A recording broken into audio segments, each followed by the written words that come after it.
All right, 1 second here.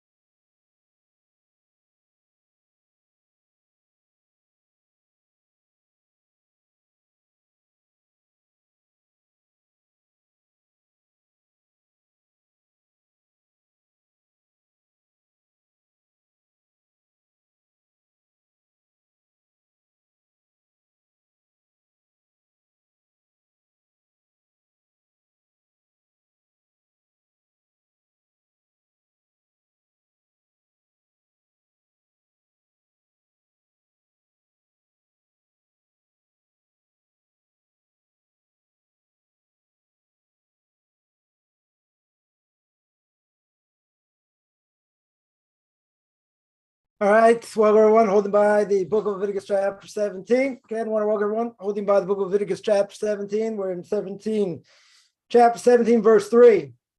So we spoke the last few weeks explaining why it's important for the high priest, the Kohen Gadol, in order to kill animals for the sake of the Beis HaMikdash, for the sake of the temple, or for the sake of the Mishkan. Right, at this point, it's the sake of the Mishkan, and that they're only allowed to slaughter a ox or a sheep or a goat. We're going to see this in verse 3, but we already spoke it out in the Ramban last week. It took us actually a few weeks to go through that you're only allowed to slaughter it in its proper place, i.e. in the tent of meeting, i.e. the Ol Moed, and if not, it's liable to be spiritually cut off. Right, it's a pretty severe prohibition. So we sort of spoke about that, and we're going to continue the Book of Leviticus chapter 17, verse 3. Torah says, "Ish mi beis Yisrael asher yishchat shor o chesed o eiz ben machane o eiz yishchat mechutz l'machane." So here, what does the Torah tell me?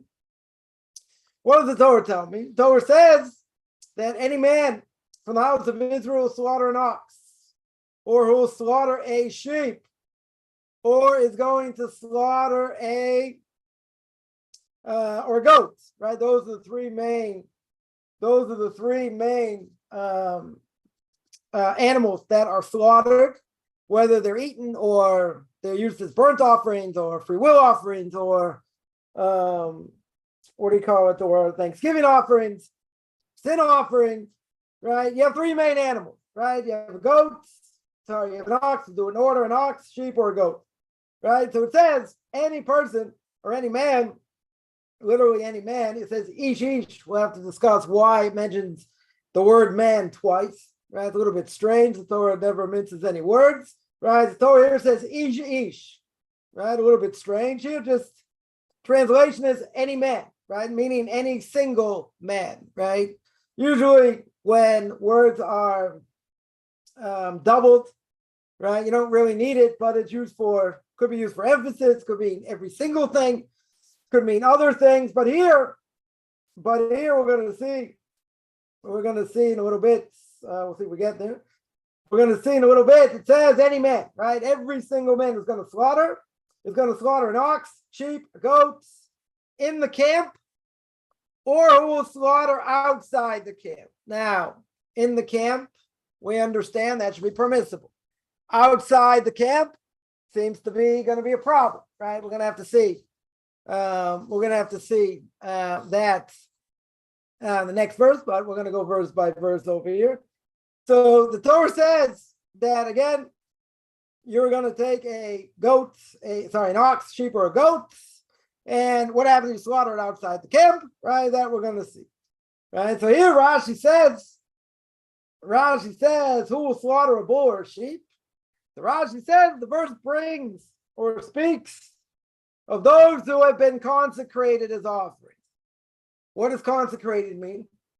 Right, it sounds like a good SAT word, right? What does consecrated over here mean?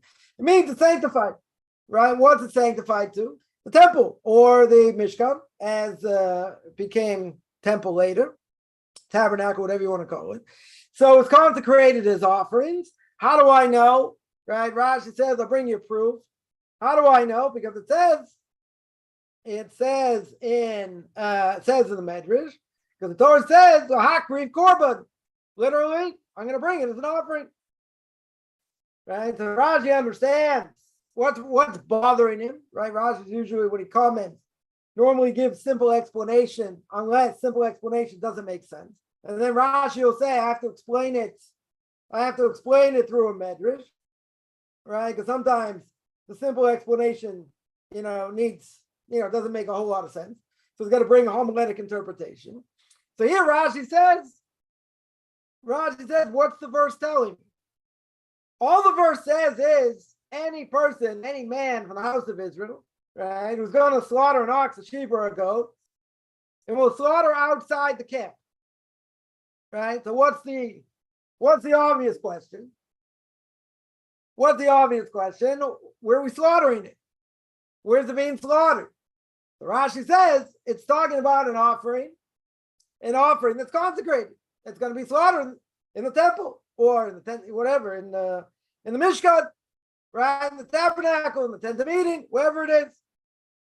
The Rashi then says, it's going to be consecrated. Very good. Very good. It's going to be consecrated. It's going to be consecrated. How do I know? Right? How do I know? It says, I got a verse. The Medrash says, Lahakriv korban. It says, bring it as an offering. Right? That's what the Medrash says. Right? The verse is telling me, got to bring it as an offering. Okay. Now, where's he going to bring it? Where's he going to bring it? He says, if you slaughter it in the camp or outside the camp. What does it mean in the camp? What does it mean in the camp? It means outside the courtyards of the Beis Hamikdash or the tabernacle. In other words, just like the Ramban explains, right? Went a couple of weeks going through the Ramban, right? But the Ramban explains it has to be in a specific place, right? The Ramban said if it's not in a specific place, right, then he's not allowed to bring it there, right? It's going to bring the tent of meeting. The Ramban said you're not allowed to sacrifice it outside. So I have to see what verse 4 is referring to. So here it's a warning, right? It's a warning. The Ramban says you can only kill the animals if you're going to sanctify them, i.e., sanctifying for the sake of the temple, where you're allowed to do it. It says you're only allowed to do it by tent of meeting. Oh, very good. And if not, if you did it outside that, you're in trouble. You're in serious trouble. You're liable. The person who did it, you'll be liable to be spiritually cut off. Spiritually cut off means what we call kares. Let's say a person ate chametz on Passover, ate any leavened product. Yeah, on Passover. What's the punishment? You get spiritually cut off. Right? What does spiritually cut off mean? So today it would mean, or back then it would mean also same thing. It would mean that either you die young or your children die young, right, in your lifetime, or both, right? Both things could happen. And spiritually cut off can also mean that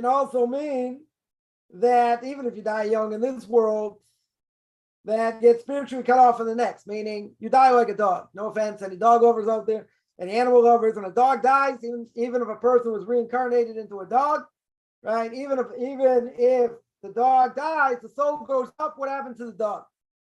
No doggy heaven, right? Dog dies. My language, Coffin's language would be, what happens to the dog? Poof! Nothing happens. Dies. No portion of the world to come, right? So here, the Ramban states clear. What's the punishment if you kill the animal in the wrong place? Right over here, what's the punishment? You lose your portion of the world to come, right? Essentially, that's pretty severe.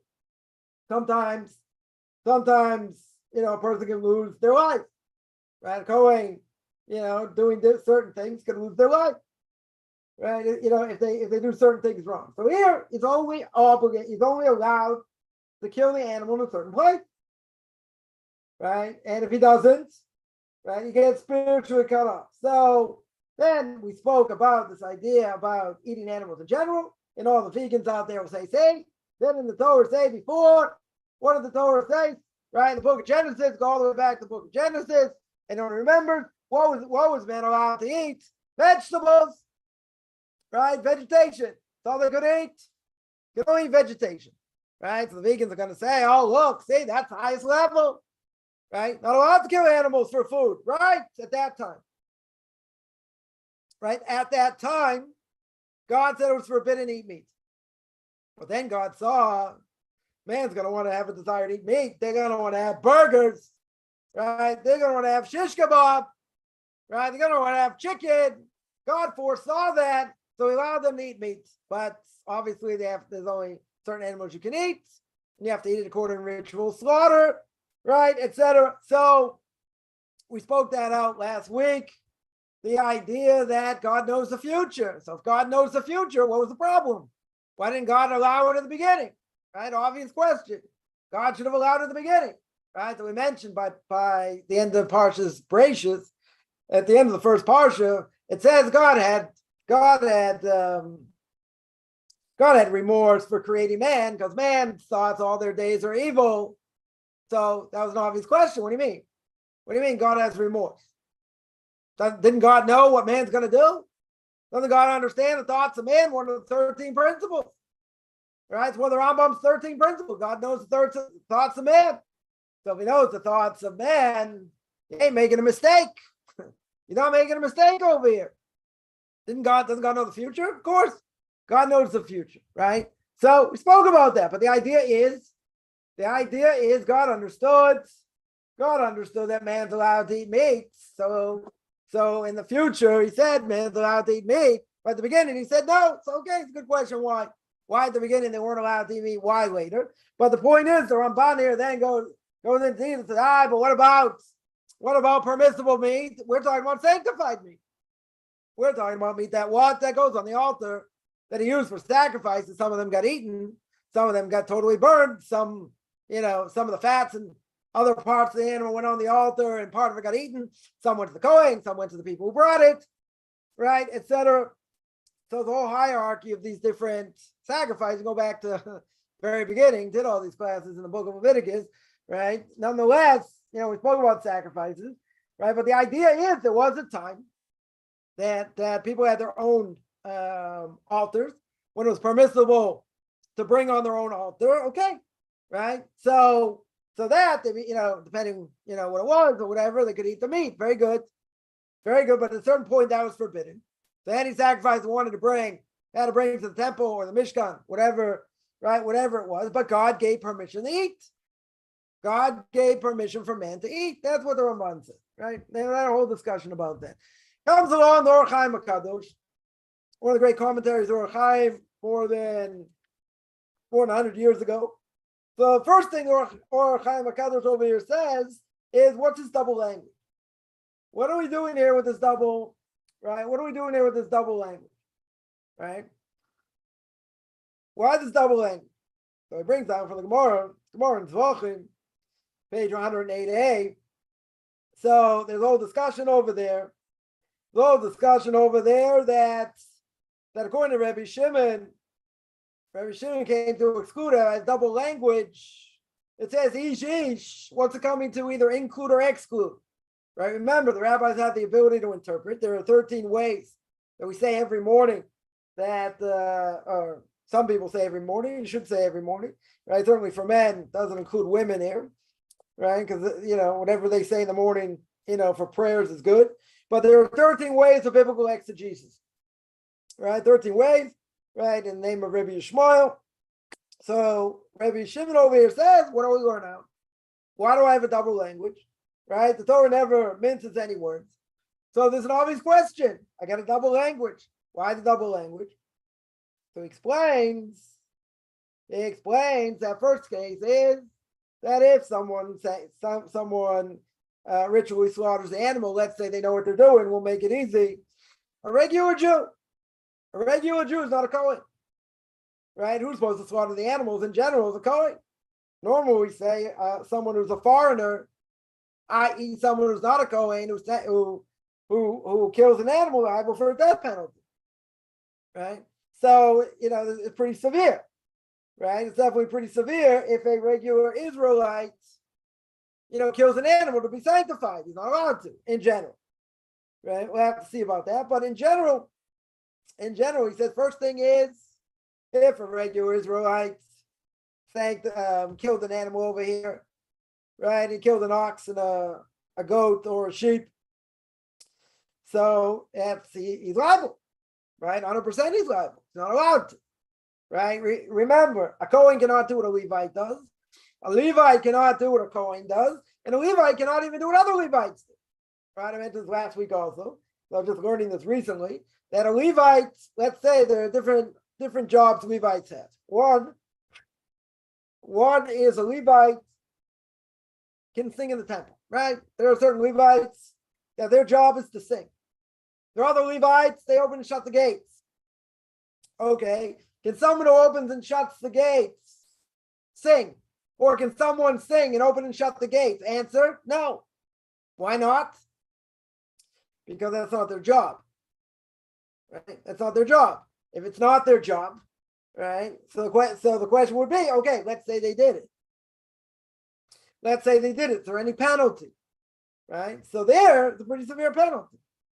Right? In other words, they're both Levites. So you're going to say big deal. So one did what the other job. Well, he didn't do his job. He did someone else's job. Right? He did a job that he wasn't supposed to do. That his family wasn't given the right to do. Right? So what happens? Severe punishment. Very severe punishment. You don't do whatever you want. Right? The Torah is a hierarchy. Again, I'm a Yisrael. Right? What tribe? No idea. Right? But I'm a Yisrael. Can I do it? I mean, today we don't have a temple anyway.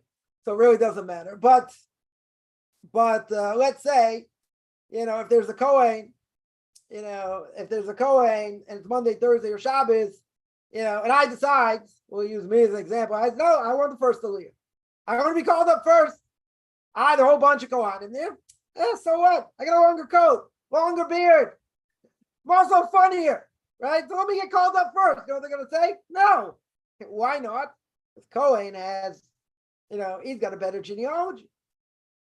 He's got a better genealogy. Why? Because he's born in that, in that family. He was born in the tribe of Levi. And I wasn't. Right? Well, let's say I'm a bigger rabbinic scholar than this Kohen. Right? Let's say. Yeah. Will they call me up first? Nope. It's a hierarchy. Doesn't matter. There could be other things that if someone's a big rabbinic scholar, then the Kohen gets pushed aside. Could be. Right? But in this case, no. Doesn't really matter. Right? In such a case, doesn't matter. So you can't do whatever I want. I can't do what a Levite wants. What a Levite does. Right? I always told my father, blessed memory, I said, listen, if you would have paid enough, I would have been a Kohen. Now, why be a Levite? Why be a Levi? Rather go straight to the top. I'll be a Kohen. So I always got a good chuckle out of that. I said, you were cheap. If you weren't cheap, I would have been a Kohen. So first thing here is, what's it coming to include? I have a double language, ish. Every single man, it says, or every man. Why do I have double language? First explanation, the Gemara says, according to Rebbe Shimon, is coming to include what? Coming to include someone who's a hedjot, someone who's not a Kohen, someone who's just a regular Yisrael, right? And he kills an animal for the sake of putting it on the altar. Guess what? Survey says, not allowed to. Forbidden, he's liable. Right? Just what? So that's one possibility. Then there's another possibility. Why did it say Ishish? Why do you use a double language? Right? Why do you use a double language over here? Use a double language, tell me what? That maybe it's going to tell me it's going to include a case where two people shechted. Two people ritual slaughtered. Yeah. Now, what does that mean exactly? We said before, if this Kohen slaughters, if this Kohen slaughters outside where he's supposed to slaughter, he gets spiritually cut off. So now I got a case. What if two people slaughter? So I'll make it a little more graphic. Let's say by the laws of Shabbos, right? A person has to desecrate Shabbos for whatever reason, right? So we always say it's better to minimize Shabbos desecration, if possible, and try and take it down different levels. Meaning, let's say, for something, it would be a Torah prohibition. Yeah, Torah prohibition on Shabbos. Now, let's say you needed to do this thing, whatever it is. So let's say I do it with a different way than I normally would. Right? It's called what we call a shinui. Shinui means a difference. right? I do it differently than I would have done, right? Or the way it was done, let's say better, the way it was done in the Mishnah, right? In the tabernacle, in the temple, right? Whatever you want to call it. The tabernacle was just a harbinger for the temple. Once the Jews came into the land, right? There's a command. There's a command to wipe out the nations. There's a command to have a king. There's a command to build a Beis Hamikdash. Right? Exactly what order? Right? That's the whole discussion. Also, we're not going to go there. But the point is, by the laws of Shabbos, a lot of them are rabbinical in nature. So if it's rabbinical in nature and I do it in a different way than it was normally done, i.e., normally done, let's say, in the Beis Hamikdash, the tabernacle, or just a rabbinic decree, so that takes it down another level. Doesn't necessarily mean it's 100% permissible, right? But the liability is less, right? So here I have a case. Shnaim sheshachtu. I have two people that ritually slaughtered. Now, how many people normally? We'll take a sheep. We'll make it easy. Sheep or a goat. You only need one person to ritually slaughter. It's not really hard. I mean, okay, you have to, it's going to squirm away. So, you get some other people trying to, hold it down or keep it steady or whatever. An ox a little bit, more difficult. You got more people, to hold it down or whatever the case is. But here, what happens if I have two people? If I have two people ritually slaughter, what does the Torah tell me? Torah tells me ish, right? How do we translate it before? Ish means what? It means any man, i.e. any single man. What if I have two people do it? I'm only liable, or let's say better, a Kohen's only liable if he does it himself. Maybe you're telling me if two people do it. If two people do it, who says they're both liable? Why would they both be liable? It's only one person's liable. Yeah. In other words, if two people do the same thing, one person can do. Maybe you say nobody's liable at all. They only did half an action, right? So there is an idea that that the laws of Shabbos, if two people do half an action, liable. Neither are liable, right? Give an example. Let's say you're not allowed to carry unless you have an Eruv, right? You got these poles, surround a certain area that allows you to carry, right? That's called an Eruv. So let's say you don't have an Eruv, right? A lot of people live in places that don't have Eruvs because most people don't live in a Jewish community. And you got to get out of Dodge, as Kaufman would say. Regardless, what's the Torah prohibition? What's the Torah prohibition of carrying on Shabbos? Even though it's considered a weak law, a weak category, because all I have to do is, let's say something permissible. I take a ball. I take a prayer book. I take my glasses. Yeah, something permissible. So I walk from my house, I go into a public thoroughfare, and I walk 4 amos. I walk 4 arm lengths, right? In a public thoroughfare, right? I took it from my private domain to a public thoroughfare. I take, 10 steps, 15 steps, Torah prohibition. Why? Because I went from a private domain to a public thoroughfare.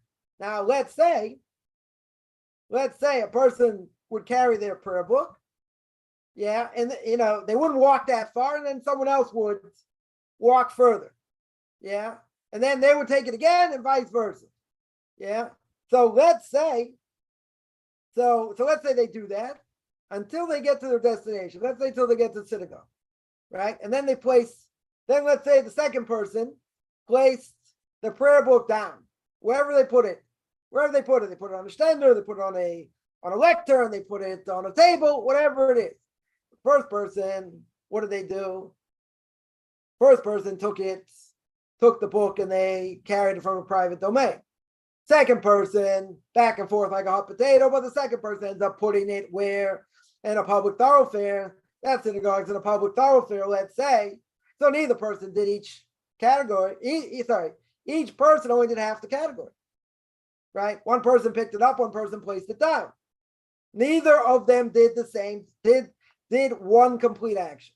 If one of them did, okay, then it's on them.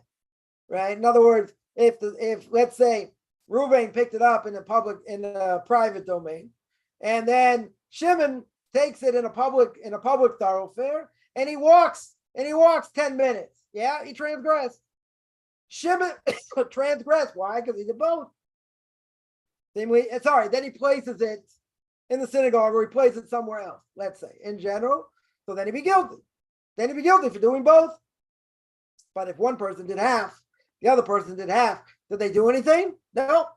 They did half the action. Is half the action liable? No. Right? Half the action is not liable in this case.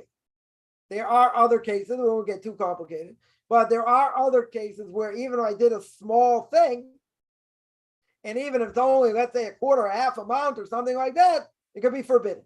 Yeah, but we'll make it easy. In this case, not forbidden. Why? So I had two people do the action, do different actions, but each action by itself, they're not liable. Oh, but if the second person now put the prayer book in the synagogue, now the first person did one thing, second person did the second thing, that's different. Then each person did half an action, that becomes now a forbidden action. But if, let's say, a person needed a Band-Aid, right, the finger was bleeding, one person can open up the Band-Aid, that's not a problem. Let's say I get two people to do it. Yeah, is that a forbidden action? Two people doing half an action? No.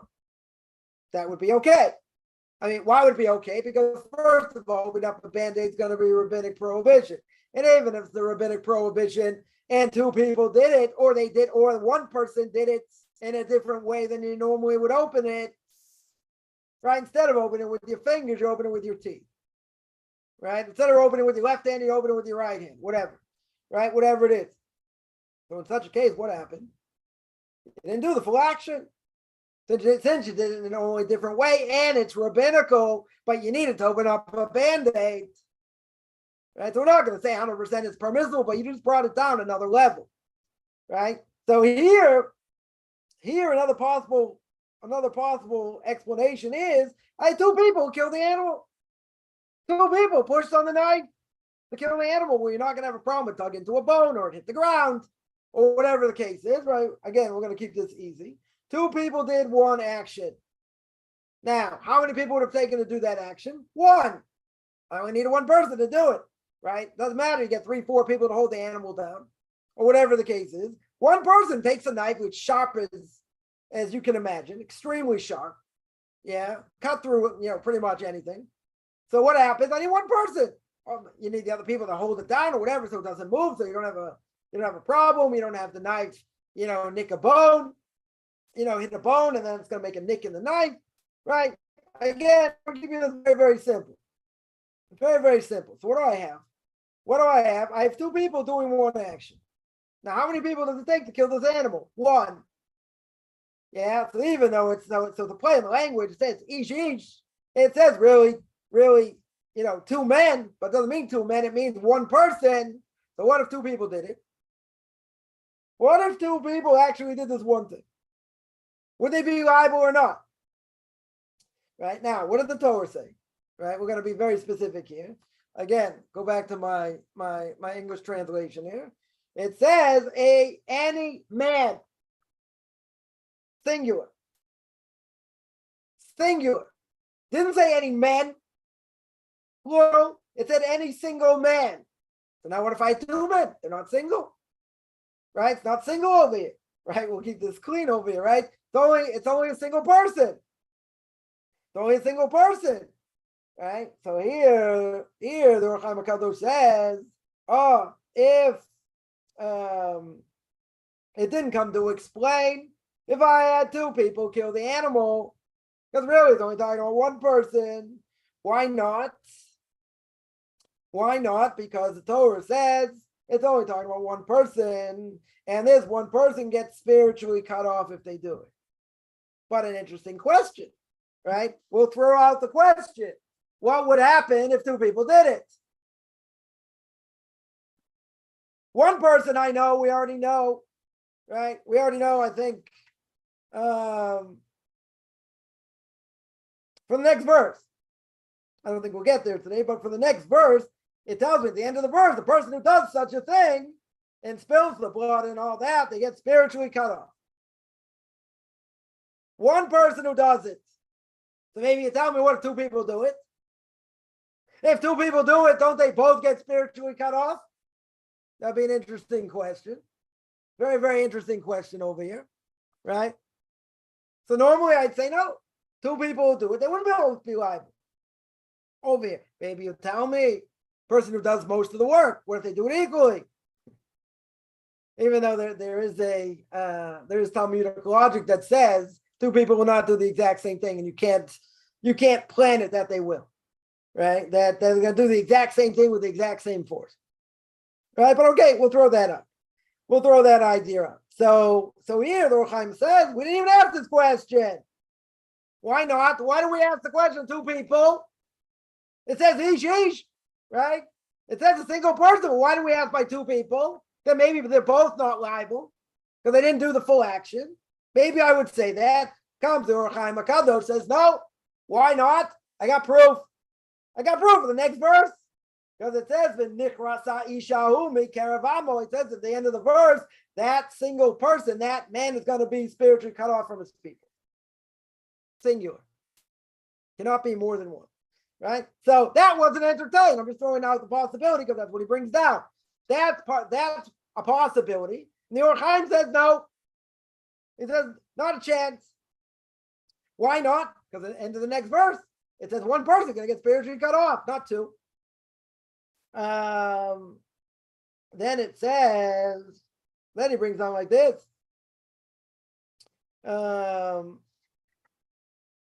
It says in the next verse, that's what he's commenting on. I'm going to have to know the next verse also. Right? But he says, Nichrasa ishahu. That specific person. All right, let's see how they translate it here. That specific person. It says, and that man, right? That person, right? Ahu means him, or in this case means that, right? Ha'ishahu means that person, means that man, right? That person, right? So the Torah says in the next verse that person is going to be spiritually cut off. So what does it mean? Hahu? What does it mean? That person? Well, who else are we talking about? We're not talking about anybody else. That's what it sounds like. Right? So who are we talking about? So he says, what's it coming to exclude? Someone who made a mistake. Maybe he's talking about someone who made a mistake. Maybe it's someone who's talking about someone who's under onus. Or, right, in other words, something happened beyond their capability. Yeah. It happened against their will, let's say. Right? It's something they didn't plan for. That's what onus means. Normally we say onus rachmana patri. If a person's under onus, something happened they weren't in control of. The Torah says onus rachmana. Rachmana means really God, right? The merciful one, i.e. the Torah. Patri means he's patur. What does patur mean, or patur, depending how you want to pronounce it, right? Patur means he's exempt. So if a person did something under onus, it was not according to their control. They had no control. They're not liable, right? They should have been careful, but they're not liable here. The next case is a shogeg. What's a shogeg? Person did something by mistake.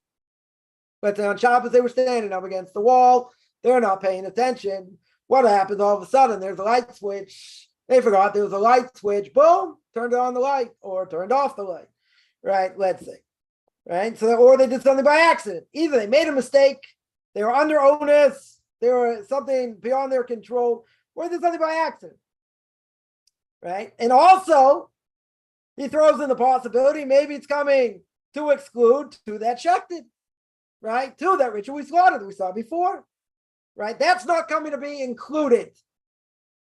That's what the Or Chaim HaKadosh said. That case is not being included, but it might be excluded.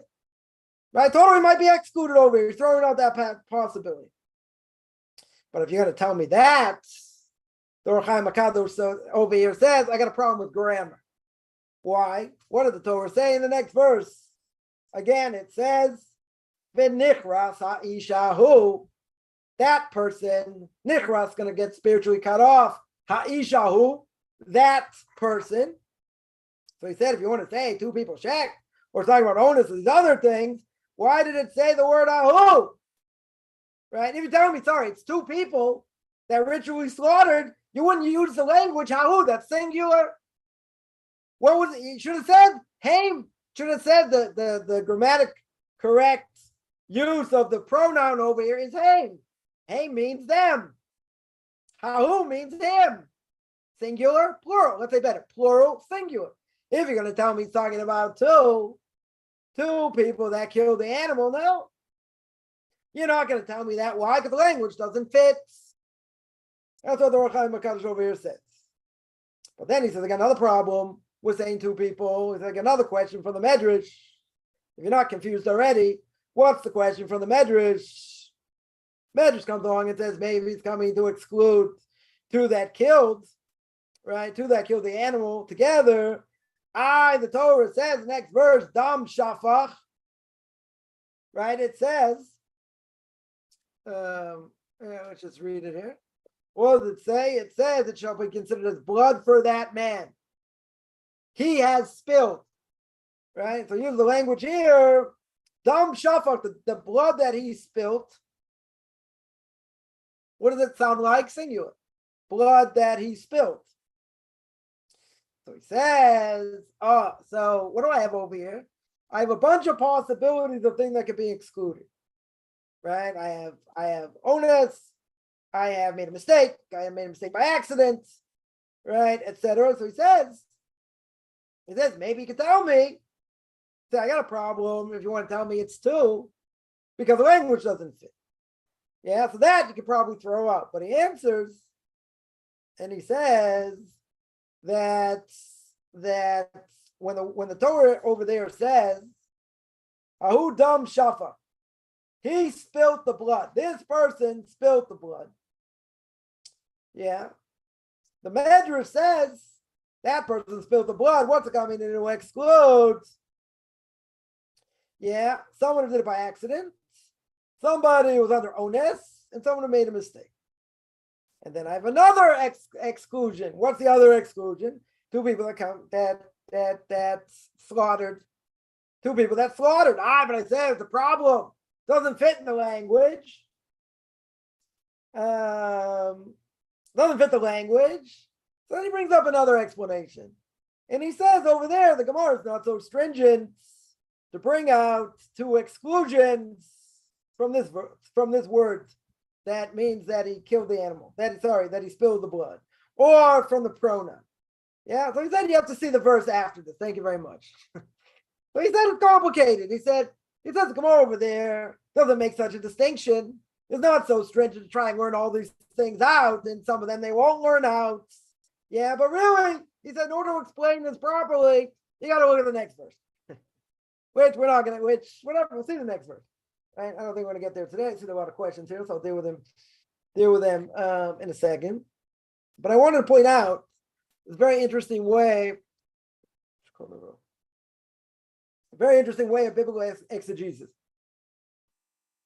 In other words, you look at what the verse says, right? The verse says, right, again, right, the beginning, the verse says any man, says ish, right? Automatic red flag. Automatic red flag. Why? Why not repetition? Shouldn't have repetition here. So the Ohr HaChaim HaKadosh here says, right? He says, why do I have double language? Maybe tell me it's coming to include the case of two people that killed the animal. Oh, very good. I got a problem. Doesn't fit in the language. What about other issues? What about other inclusionary things, i.e., that person made a mistake or onus or, made a mistake by accident, right? And then go back to to saying that two people killed, right? So maybe we'll say we're including that. So he says, well, no, the Gemara doesn't go that far, right? The Gemara does not go that far to take out these two things and, from these words in the next verse. Okay, so you have to look at the Gemara, you have to learn it there properly, right? The whole discussion, it's a whole discussion. Next part's also a whole long discussion we're not going to get into, but why did I bring this up? Just to confuse everyone. I brought it up to show that there's a problem with the verse. There's a problem with the two words, two first words in the verse. Right? In other words, I don't normally have such a case. I don't normally have such cases where ish is the word ish or other words are necessarily doubled. In other words, it's usually said, a second time. There are cases, right? There are definite cases where where you have words that are repeated, but there's a reason why they are repeated. But everyone should ask the question. It's very easy to understand. It's very easy to ask the question, right? And the question is, what are double language? Torah never uses, in general, never uses double language. Someone will say emphasis, right? If I was the Karaites, which I'm not, we'll make the Karaites happy over here, right? Karaites don't listen to what the rabbis say. They could care less what the rabbis say. Someone told me there's 50,000 of them left. I don't know. Even if there are 50,000, you ever hear anything Karaites have done in the last 20 years, 30 years, 50 years? Pretty much disappeared off the face of the map. But I'll give them a little bit of credit. If you're a Karaite, you only look at literal interpretation. So then Kaufman would say, what does it mean? Double language, emphasis. No. You got to do better than that. Come on, I can say that about anything. It's emphasis. So they're going to have to come up with their own explanation. Oh, we don't hold the coin oral law. Okay. But you're going to have your own oral law, right? You're going to have your own explanation of what it means, essentially. Right? So we have an explanation, right? The whole Gemara on it. Seems like not such an easy Gemara over here. It's complex. Okay, so let them come up with an answer. But you have to ask the question. What's it doing here? Why do I have double language? Why should I have double language over here? Right? So it comes up with an explanation. Right? But it's funny because at the end, I should have just read the end. I said, oh, this is just dependent on the next verse. You should really see what the next verse says. Thank you very much. Yeah. But he does explain what the issue is. So that is that's one thing. That is one thing. Yeah, I see there are a bunch of questions. I guess before I go any further, I'll deal with these questions. Somebody asked, why is it forbidden to eat fat of ox, goat, or sheep? I don't even ask God. What does fat represent? Yeah, in general.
Sorry about that. You go back to Leviticus. You go back to Leviticus chapter 7, verse, you should be able to hear me. Yeah, verse 23. Right? It says over there, Torah prohibits certain fats. Right? You're not allowed to eat chalev. You're not allowed to eat forbidden fats. You're not allowed to eat the forbidden fats of the bull, sheep, and goats. Right? One is called chalev, one is called shuman, and chalev refers to those fats prohibited, shuman those that are permitted. Also represents the fat that's separate, not together with the meats, because it was mixed with the meat, not separate. It's called shuman. Okay, there are different ways, different reasons. So why is it forbidden? Why in general? Why would we say that it is forbidden, right, in general? So it seems that to take out the fats, in general, it's going to be very hard to do. Right? It's called trabery, right? Which I don't know if too many people in this, in this generation know how to do it. That's why when an animal is ritually slaughtered, we sell the hind part to a non-Jew, right? Why do we sell it to a non-Jew? Because most people don't know how to traber, right? Trabering is a very hard thing to do. So we just sell that part, right? We just sell that whole part of the animal because it's too hard to do, right? So there are many places where, this isn't practiced, right? So we said that the hindquarters normally sold to non-Jews, but you still need to do this trabering. You still need to do it for organs, let's say the liver, again, but that's probably a lot easier. And therefore, it's probably impossible to get meats from the hindquarters of an animal. It's going to be kosher. It's very rare. Very, very rare, right? Let's say sirloin steak. You'll never get kosher. Why? Right? You can't get it. It's just, we don't have anybody that knows how to traber, right? So the trabering is done on the liver. Really, it requires on the heart also, but we don't do it today, and you shouldn't eat heart anyway, even if it would be, because it's brought down that it can lead you to forget your Torah, right? So it's also probably not a good idea. Even when people would know how to do it, a lot of people wouldn't eat the meat anyway, right? Wouldn't eat it anyway because of the difficulty involved. So the Marshal, one of the great commentaries, 300-400 years ago, says that I've heard and seen that most people that do trabering sometimes not totally remove the forbidden fat because they're in a rush. Therefore, I've accustomed myself not to eat the meats unless it's been shown to another person who does trabering that will check it to make sure it's been done right. Right. So here in Israel, it's not even, in America, it's not really an issue either, because the half of every animal, right, certainly sold to non-Jews, right? So, I think in the States, probably that's the case also. That would be the case also. I mean, it's nobody checks today. Nobody, I don't know too many people, if any, who know how to check this. Maybe a few people in the generation know how to do it, right? But anyway, we don't do it. So that is the reason. That is the reason for that. There are other questions, and I lost them here because whatever, I got disconnected for a second. So if there are any other questions, I guess before I go further, because I think whatever. If there are any other questions, let me know, because I did erase them by mistake. So if you remember the question, just write it in. If not, I'll mention one other thing. I guess I'll wait before the questions come in. Question here. Someone asks, of kosher animal can be all internal organs, bones, every part of them can be consumed, except the fats and the sciatic nerve. Another reason why the hind part of an animal is sold is because of sciatic nerves. Sciatic nerves also, it's part of trabering as well. That's, trying to get that out also is not so easy. So a person asks that they understood that only the flesh or the meat should be eaten.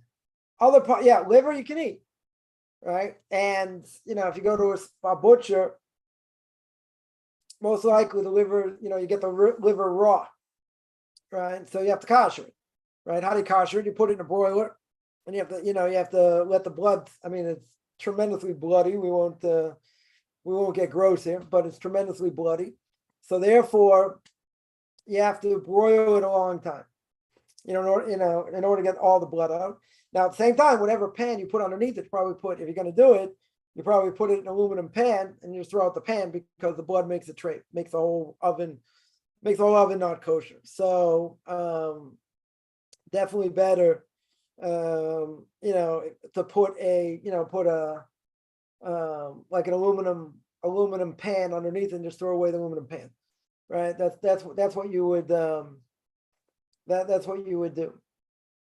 So the liver, again, can you kasher the liver? Yes. The intestines, nobody eats. I don't think anybody eats. The what do you call it? The not the intestines, the kidneys. Nobody eats. The heart, yeah, because it leads to forgetfulness. So yeah, so it's basically the only thing you would eat is the liver, right? I don't think anything else. But if you eat all beef hot dogs, they'll take, they can take these other parts and put it together and make it as part of your 100% beef hot dog. Yeah, they said it's coming from meat. They're not telling you where it is. So basically, anyone knows anything about hot dogs, that's where it comes from. It comes from, all the rest of the garbage of the animal, and they just grind it up together, right? So when you're eating a hot dog, don't think about what you're eating. Probably most foods shouldn't think of what you're eating, because otherwise you get grossed out. Yeah, that's what I would say. Someone asked, person in the process of conversion, what can they keep? They can fast if they want. If they're in the process of conversion, no-hide be a different issue, right? If you're no-hide, you have no intention of converting, right? So I would say, if you want to commemorate, the fast of the 9th of Av, so I'll tell you, you want to sit on the floor and think about destruction of the temple, okay? You want to, read some Holocaust books. That's like the closest thing we have to the other destruction of what happened in the temple. Okay. You want to fast? That's a different issue, right? You can participate in like that. You want to get a 9th of Av prayer book and read all the keynotes in the morning. Read all those, penitential prayers that'll make you, make your heart wrench. To put you in like a certain state of mind, talk about all the martyrs that got killed in a horrific way, women eating their children. I mean, it's pretty graphic. So if a non-Jew not in the process of conversion, you want to get a prayer book, on the fast of the 9th of Av, and read those keynotes, read those penitential prayers. Okay, I don't have an issue with that, right? Praying the service, that'd be a different issue. So I'd say you want to sit on the ground, think about what the destruction means. Go through some of the verses in Jeremiah. Talk about the destruction. Okay, more than that, I wouldn't do. You also you want to go through the keynotes, read some Holocaust books. Very good, right? That you can do, right? That I would say you can do. Yeah. 1 second. Someone said the Book of Tehillim. It says we should rejoice over another's good fortune, right? Regardless of who they are. Yeah, what a person's an idol worshiper. No. Who says I have to rejoice over an idol worshiper? If anything good happens to them. Right? The Gemara says, let's take it one step further. The Gemara says someone who's evil. Could be an idol worshiper, could be a secular Jew, either way. Doesn't really matter. Right? Doesn't necessarily have to be, could be a Muslim, could be someone who believes in one God. Okay. Right? So if things are going well for them, don't start up with it. Right? Let's repeat that. If things are going well for them, and it's a good time for them in this world, either livelihood-wise, otherwise, yeah, you don't start up with them, even if they deserve it. You don't, because right now they're in a good position. If they're in a good position, you don't want to start up with them, because right now their mazel, their spiritual influence from above is good. Yeah. You don't want to break the mantra, right? You don't want to try and break the mantra, let's say. Yeah. But who says? Yeah, another good fortune is someone who's doing what they're supposed to do. Can I be happy of a non-Jew, a no-hide who keeps the no-hide laws properly? Can I be happy if something good happens to them? Why not? Certainly, why not? Listen, when evil people die, we're supposed to celebrate. Rebbe tells the story. Of I think it was a Ramosha Schneider, his Rebbe, a blessed memory. He was a student of one of the famous students of the Chofetz Chaim. And I think it's when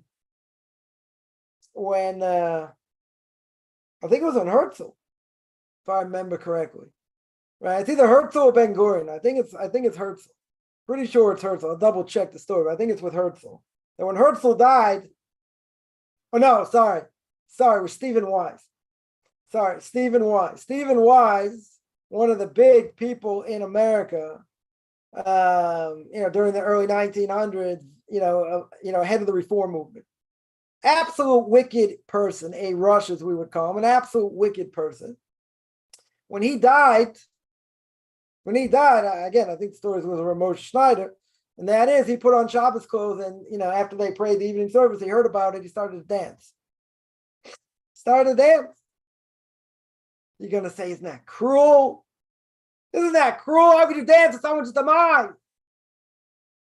Torah says, an evil person dies. Should be happy. God took him out of this world. Can't do any more damage. Doesn't matter what they know. You think Stephen Wise knew an ounce of Torah? You think he could read Hebrew? I bet he couldn't read Hebrew. Maybe in the previous generation, maybe he could read Hebrew better. Okay, let's say. I'll be generous today. I'm in a generous mood. Yeah, let's say he could read Hebrew. Yeah, I'll give an example. Why did I say he couldn't read Hebrew? Because when I went to JTS, I was at the Jewish Theological Seminary. Most people know, started off, as an undergrad, the conservative movement. So I asked a great rabbi, blessed memory, that, way back when, in the 50s and 60s, a lot of the rabbis that were part of the conservative movement, knew something, or people claimed, they were somewhat Orthodox, whatever, and then they sort of went off the rails. But, they knew something, that they had certain level of knowledge that today you can't say. Today for sure you can't say. I mean, I know people were there. They know very little. I remember when someone who was in rabbinical school at the JTS, was the yeshiva I was at, and I had actually left previously, and I happened to see him there. So I was there at a bris, at a circumcision. So I said, whatever. I said hello to him, whatever, schmoozing. So I told him, I said, this is probably the only real learning you'll ever do. Because you're never going to do, when you become a conservative rabbi, you'll never do any real learning. So I said, it's good. At least you're doing some real learning. So this person looked at me and he's like, oh, I was waiting for you to say something like that. I said, yeah, but I meant it. I said, you're going to be a conservative rabbi. What in the world are you going to learn? What are you going to learn as a conservative rabbi? Come on. You'll never do any real learning. What do you learn how to learn Mishnah? Very good. You're going to teach your congregants Gemara? I mean, what are you going to do? You're going to be able to teach them after a year of learning? Yeah. So anyway, I asked this great rabbi that, what level of knowledge did these conservative rabbis have in the 50s? Because people talk like they had this real knowledge. They had a lot of knowledge. So I asked him, this person, whatever, very big expert in a lot of things. So I asked him, like if you met people from that era. He's older than me, obviously. So he said, I'll tell you a story. So the vice president of JTS used to come in, sometimes pray in the synagogue. So he said he asked me questions that when I give a daf yomi, daf yomi means that they learn 2 pages of Talmud every day, and they finish the Talmud in 7 years. 7.5 years. They're about 2,700 pages, something like that. They finish in 7 years, 7.5 years. So he said this guy would ask me questions the people in that class could answer. Meaning he didn't know very much. He's like, people in my daf yomi class could have answered him. So, okay, that was my answer. So Stephen Wise, head of the reform movement, like in the beginning, one of the big people in the reform movement, when it started in America, so did he know how to read Hebrew? Did he know how to learn? Listen, his parents, grandparents probably religious, most likely. So, maybe he did. I don't know. Maybe he did. The head of Reconstructionism would tell his students to go learn. They should go learn Gemara. He was a heretic himself. But he understood what Gemara learning was. Yeah, they told him they should go. It's kind of funny. You think about it, someone who is a big time heretic, he said, yeah, I should go learn Gemara. Why? If you tell me it's the base of everything we do, right? That's the source, which is commentary on the Torah, Mishnah, commentary on the Torah, The Gemara, the commentary on the Mishnah, the Gemara together make up what's called the Talmud. Very good. But if you don't live by what the Gemara says and what the early commentators, later commentaries, code of Jewish law says, then what are you learning it for? Oh, you're going to tell me I learned it for intellectual stimulation. Very good. Right? Very good. It's like any other subject. You study math, you study physics, someone studies English literature, someone studies history. Very good. Right? So you're studying Talmud. It's like an academic subject. Very good. And does it have any effect on your life? Does it have any effect at all? Intellectual stimulation. Okay. But how many people today, like in the conservative reform movement, can learn anything? Anything. Learn anything in Talmud and finish one tractate on their own? Forget with or without Art Scroll. They've ever learned anything on their own? Come on. Come on, it's a joke. It's an absolute joke. Some people, yeah, maybe they went to places they learned how to learn. Okay, vast majority certainly not that way. I'm talking about the lay leader. Yeah, I'm talking about your average Joe, that goes to a conservative reform show, synagogue, whatever. They don't know anything. They know zero. They barely know which way to pick up the prayer book. So when Stephen Wise, I got carried away here. When Stephen Wise died, comes on Moshe Schneider, puts on his Shabbos clothes, and sings out and dances. Because this person was totally evil. What he did. I got to tell him he didn't know very much. Oh, very good. But what is he doing? This person's indoctrinating other people. What's he called in Talmudic literature? Machti Rabim. He's causing other people to go astray. My Rebbe would say, if you attach yourself to that movement, you're out. Doesn't matter what they know, what they don't know. Right? And someone who's leading that movement, teaching people to go astray, that's 10 times worse. Doesn't matter what they know, what they don't know. So I asked my Rebbe the following question. If that's true, the conservative movement's only 10 years behind, probably even less than the reform movement. They're just 10 years behind. And the modern Orthodox community is probably 10 years behind conservative. Okay. So I said I grew up in the conservative movement, not much difference. Today, there's not much difference between a reform and a conservative Jew. Not much difference. Right? Conservative Jew may pray a little bit more in Hebrew, but they also cut off a lot of parts of the service. They also don't believe in resurrection of the dead. They also have gay rabbis, women rabbis, you name it. They're not that much different. So my rabbi would say, no, the fact what was the whole point of the reform movement? The whole point of the reform movement was to uproot Torah and mitzvahs. That was their point. That was their point. Right? So I mentioned my class on the Holocaust last week. So I mentioned that, one of the first things the reform movement came up with, they said, we don't want to go back to Jerusalem. We're going to take that out of the prayer book, out of the Shemona Esrei, silent meditation, whatever you want to call it. And what are they going to say? We'll go back to Berlin. We don't want to offend anyone. So we're very happy here in Berlin. Go back to Israel. Come on. Why would we do that? Yeah, so it could be. Again, I'm not saying it's the reason, but it could very well be that the reason the Holocaust had to happen in Berlin, in Germany itself, was for this reason. Right? So if I was playing God and I put on my George Burns funny glasses and funny mustache, I was playing God, and I hear all these Jews, these secular Jews saying, yeah, we don't want to offend anyone. We don't want to we're going to change the prayer book. We're going to take out this idea going back to Jerusalem. We're not going to mention that. We don't want to offend anyone. What did I take the Jews out of Egypt for? Right? If I were God, I would ask the question, I took you out of Egypt so you could eat shrimp, so you could eat lobster, so you could spit in my face on a daily basis. But I said they're going to go to the promised land. That's going to be forever, whether we deserve it or not. We've been in exile for 2,000 years. And now the fact we have a miracle, we're still here. Not a guarantee necessarily when the Messiah comes. Right? There's a Medrash in Psalms, Book of Tehillim mentioned many times, that says when the Messiah comes, we're all going to be in the deserts. Some Rebbe was telling me this once, we're going somewhere, and he had this big smile. He says, there's a Medrash in Tehillim and Psalms that says, when the Messiah comes, we're not going to be here. We're going to be in the desert, and the Messiah is going to bring us in. And he had this big smile. So I looked at him and said, what are you laughing at? What are you smiling at? You also won't be here. You also be in the desert. Good conversation killer. Yeah. So what happened? It could happen. I mean, it's hard to imagine. I mean, with nuclear weapons and this and that, hard to imagine. But listen, you put in a left-wing government to throw everybody out, to get everything back. That's indefensible, right? But we're not going to get into politics. That's not the point, right?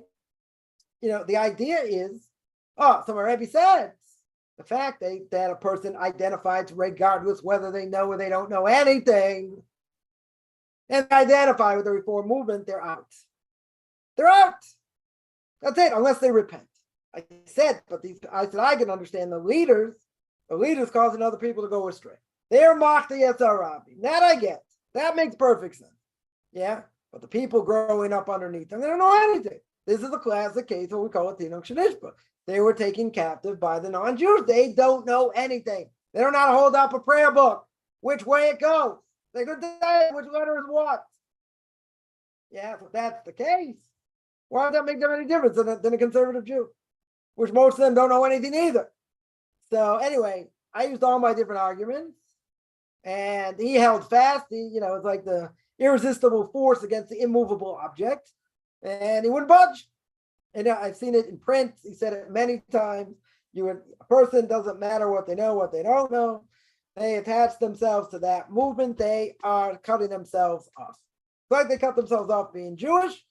If they they don't have to convert. If they come back, they have to repent. For sure, they have to repent, right? But again, far from me to disagree with him, but I would say I don't think that he's right. The premise how they started is very different. The conservative movement was Orthodox, and they just sort of veered off a little bit. I mean, a lot. But it didn't start off as the Reform movement. Like the Reform movement, that's true. That 100% is true. It's a major difference, though. Right? So that's a major difference. Okay. Right? But at the end of the day, today, practically speaking, is there that much of a difference? No. But he would argue different. He would argue the fact that the premise started off a totally different way. That's why it's like they're spiritually cut off. Because their movement didn't start out that way, even if they're similar today in many ways. Doesn't matter. That doesn't matter. But the point is, there's an explicit verse that says when evil people die, you should celebrate. Oh, that's cruel. No, it's not. Why isn't it cruel? Why isn't it cruel? Because evil people bring spiritual pollution, physical pollution also in different ways, to the world. To the world. I'm not saying they should be killed. They should repent. We want them to repent. And if they don't, and they cause all this damage, when they die, we should be happy. We should be happy. God took care of it. There's a big simcha. It's big, it's time of great joy. You have somebody like that, his whole plan is to fight against the Torah. So we have an obligation to defend ourselves. That's true. To defend the Torah. When to stand up for it and this and that. At the same time, somebody like that who's evil, who's totally, evil for what he's doing. So when a person like that dies, it causes celebration. Right? That is in line with what the Torah says. God, again, what does King David say? King David, we understand the whole book of Psalms is basically Ruach HaKodesh, divine inspiration.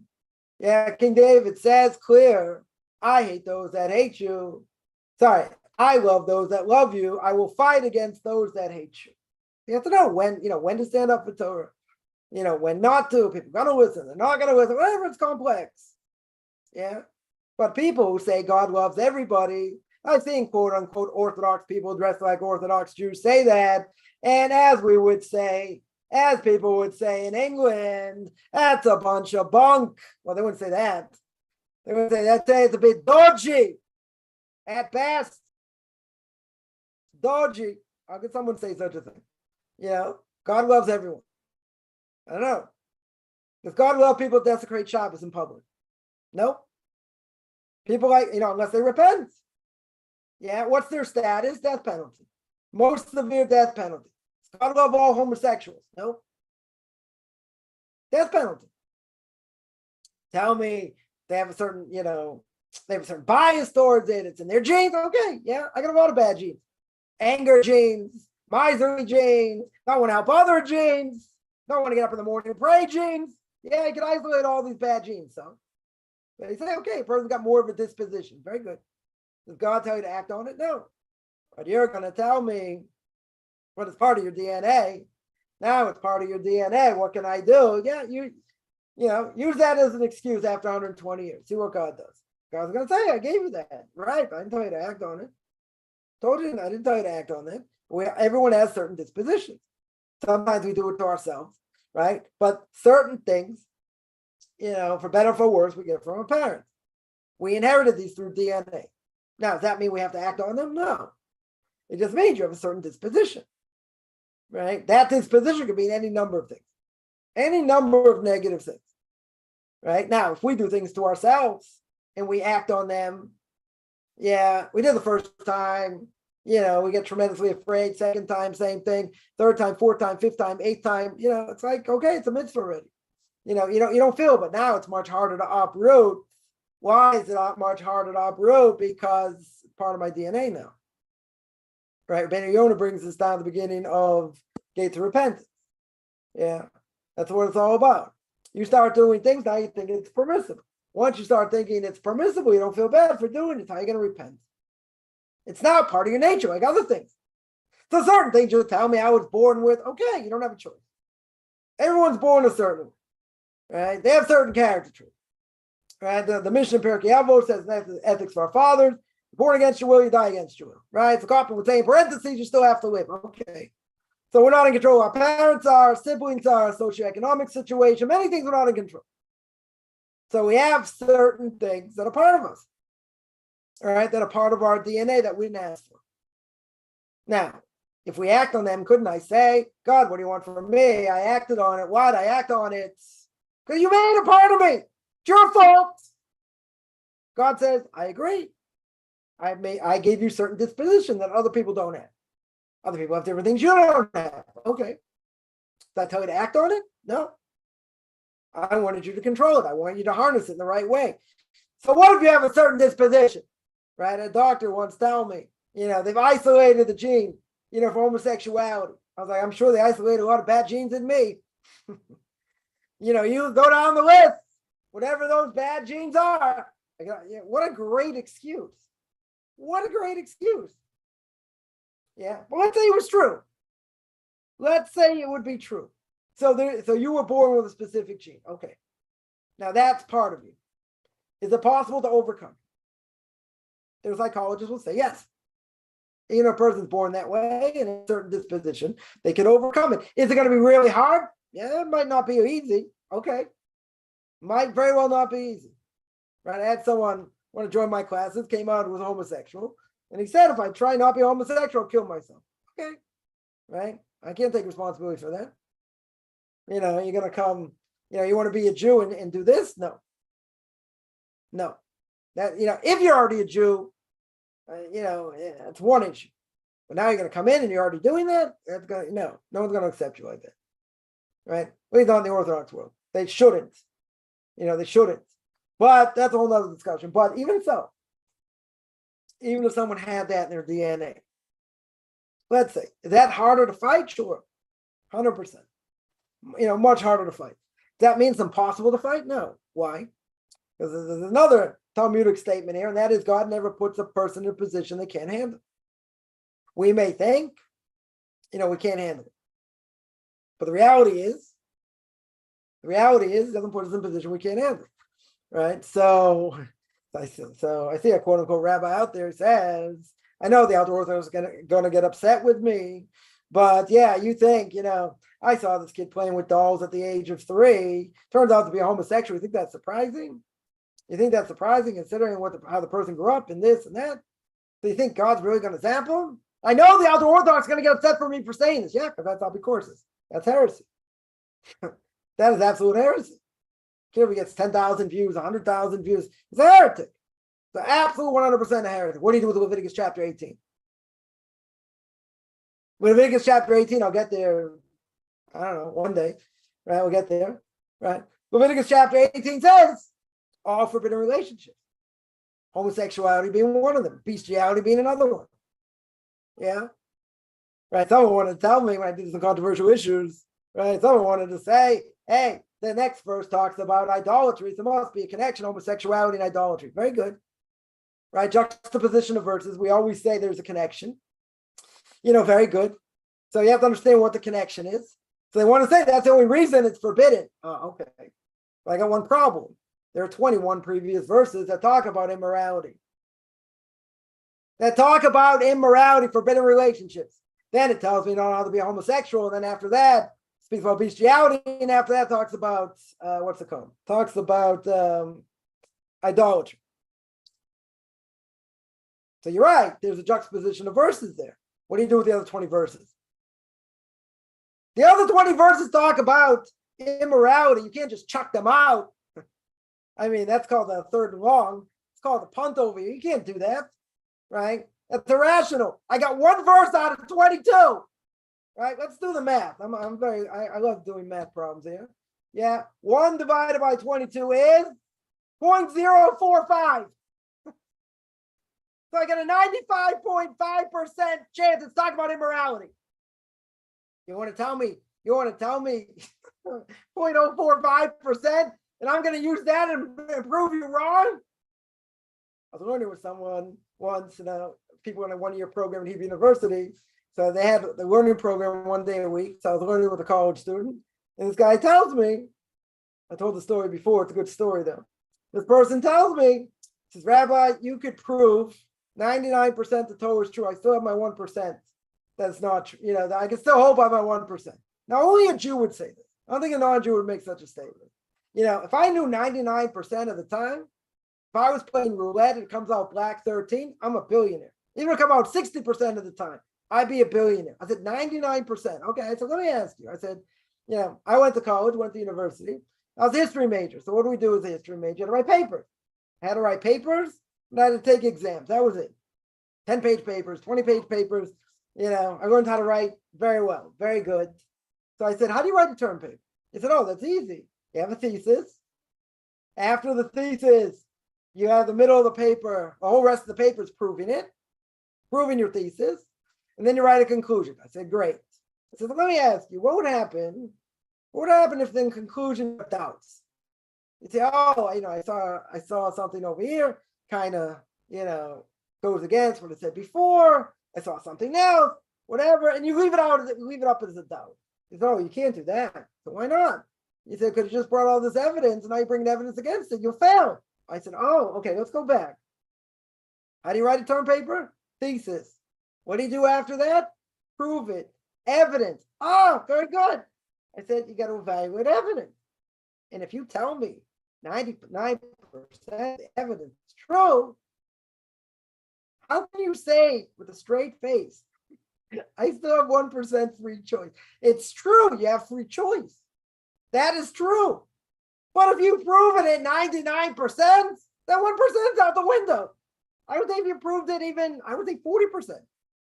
I wouldn't even say 50%. If I have 40% that, different things in the Torah have been proven to be true, the other 60% doesn't mean it's not true.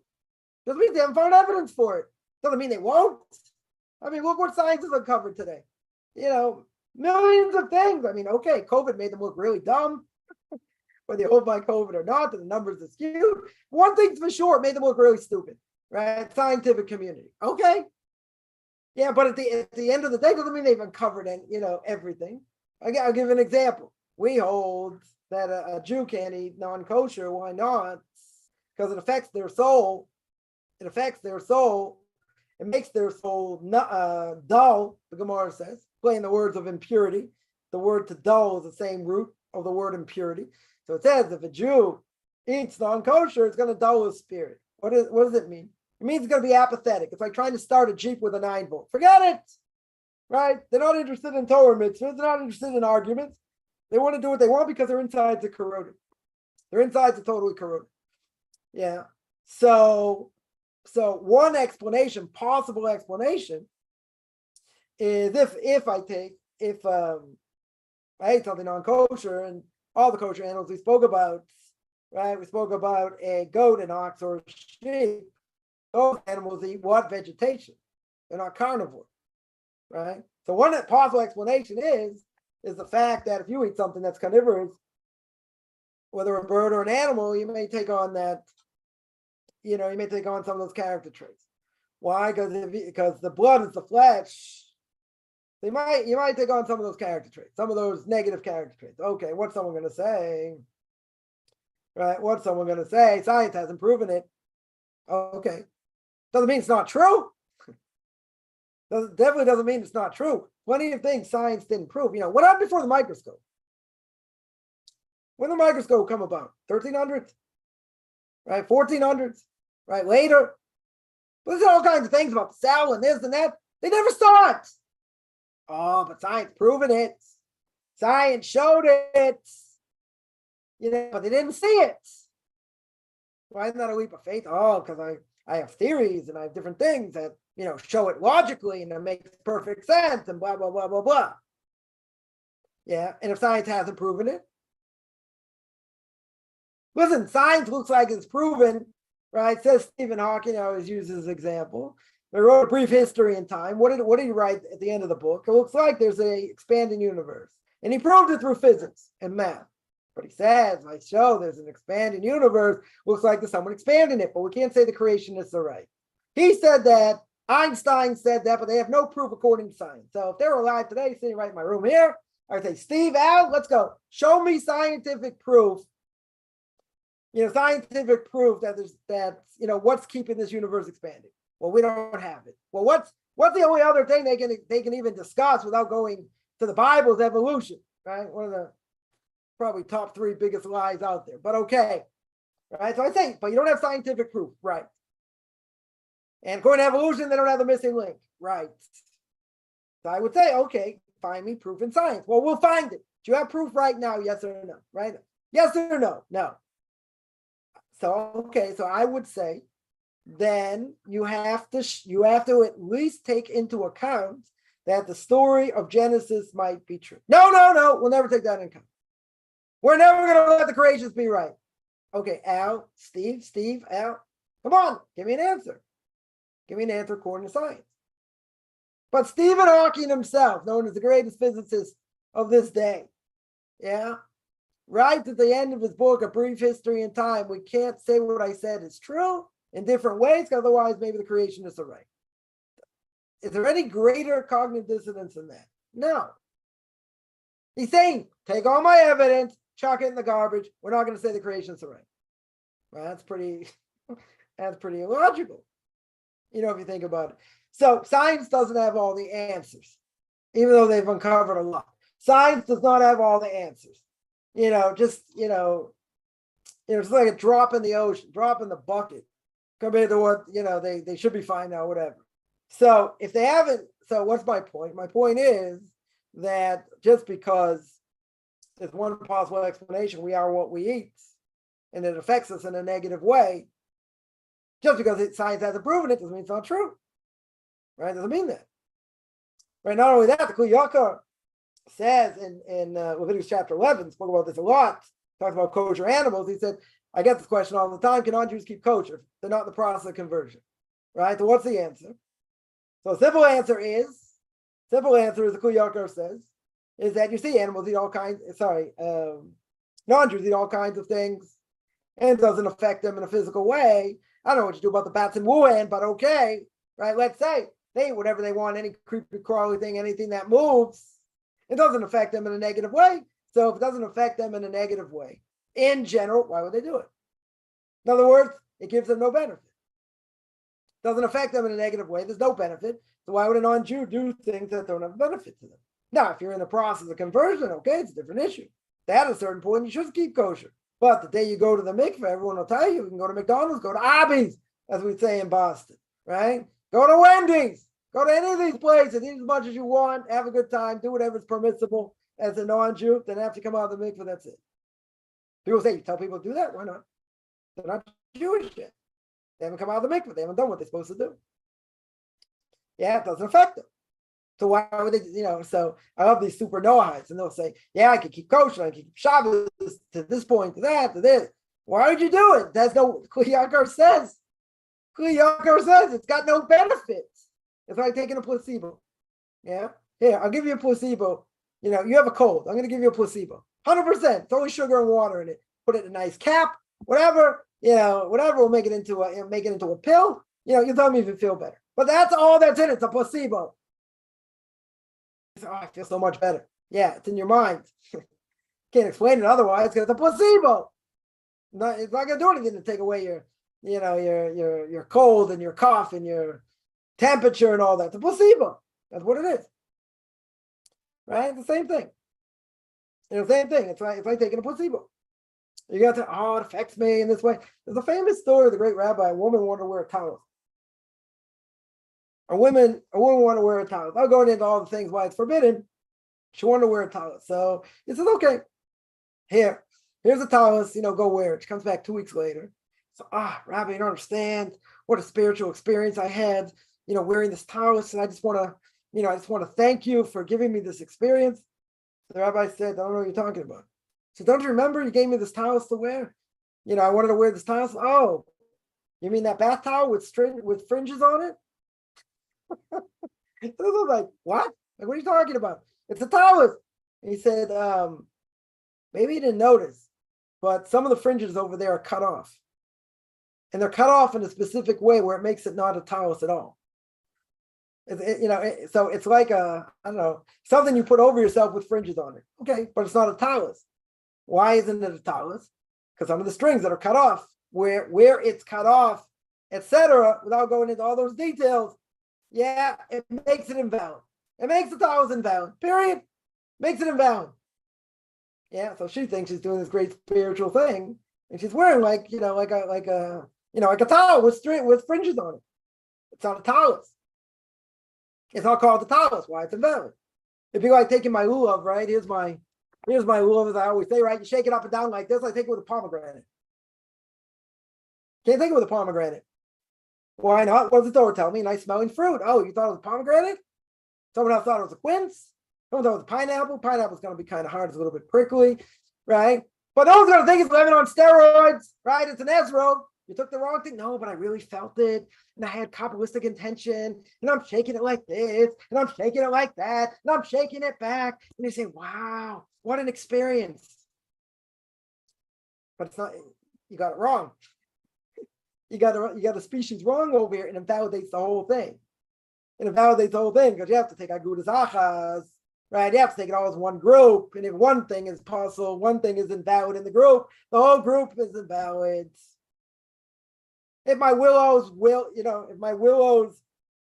some of them were cut off in a specific way, they're not willows anymore I can use. My myrtle leaves, if I cut off from the top, I can't use it.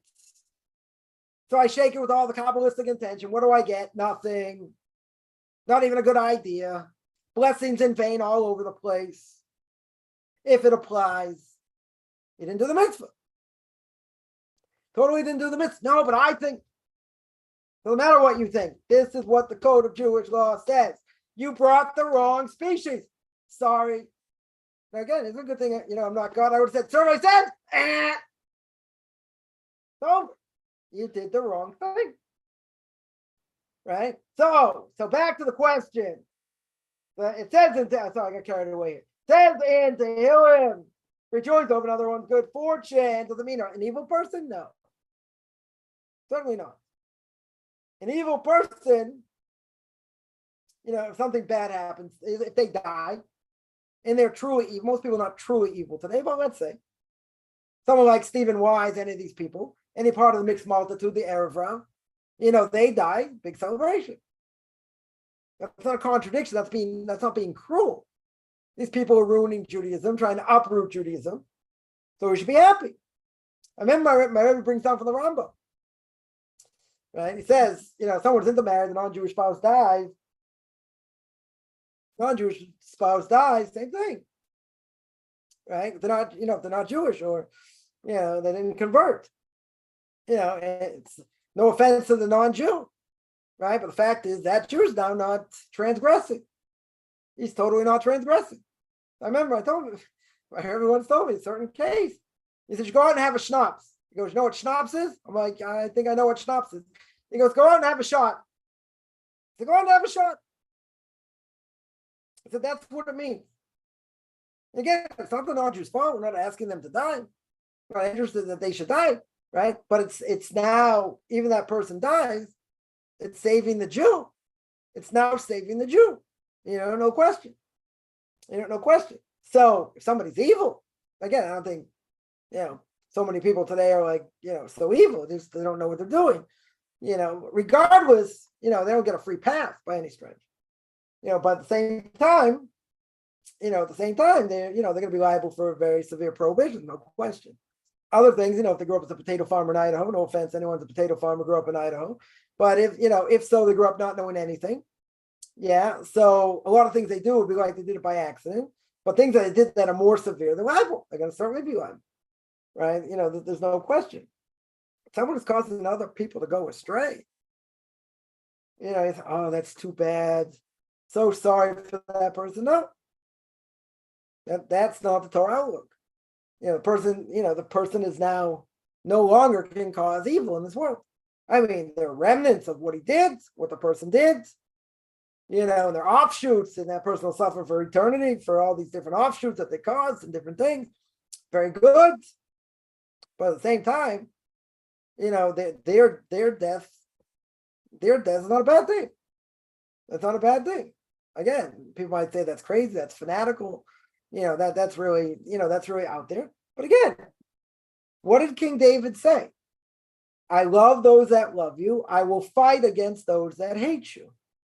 And when those hate you die, however they die, doesn't matter.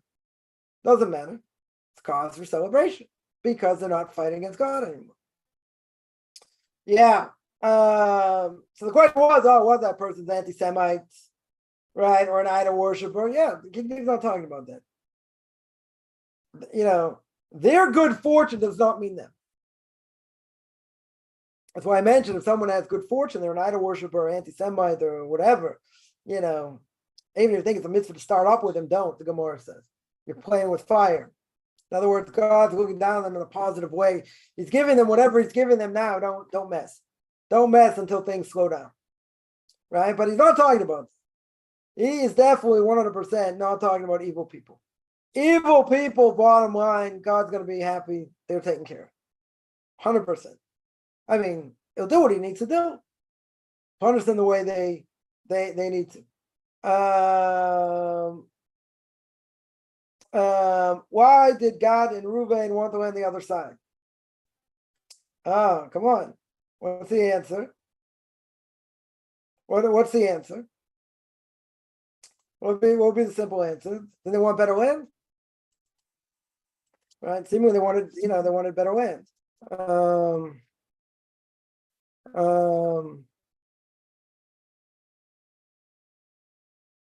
Bottom line,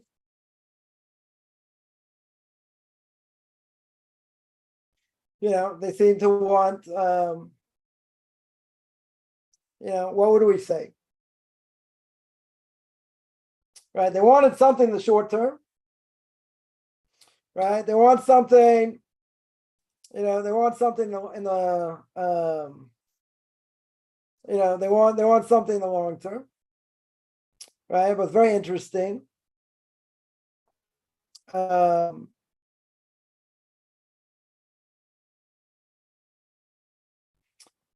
do they want? They wanted, part of what we call Transjordan today. Right? Now, there is a question, is Transjordan really part of Israel or not? So there are certain things that it is, certain things, that it's not.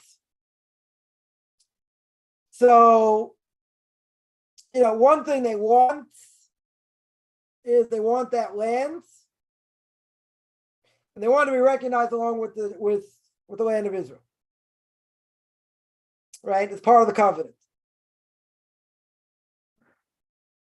On the other hand, what do they say? Don't make us cross the Jordan. Right? In other words, you have to see over here. Yeah. In other words, don't let us cross. So what are they showing? Oh, this is what we really want. Right? This is what we really want over here. What else?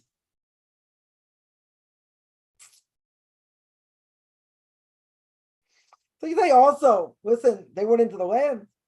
They're going to go into the land. They're going to take care of the 7 nations. Well, you know what? They could have been a little bit afraid also. In theory, they could have been a little bit afraid and say, okay, we'll take this land instead. It's better land, right? We'll take this land instead. Yeah. Because in theory, yeah, God's going to take care of business. We're still going to go there, right? We're still going to take over the land, but really, we'd rather not. But, Moses chastises them, right? In other words, he chastises them saying what? Land of Israel is not good enough. Maybe they did it again. It has to do with viability. Is it really good enough land? Maybe we need better land. So to speak. So there's something going on here. Could be, a lack of faith, seemingly. Possible. Those are possible.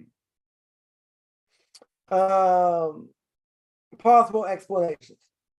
What else? What else could it be?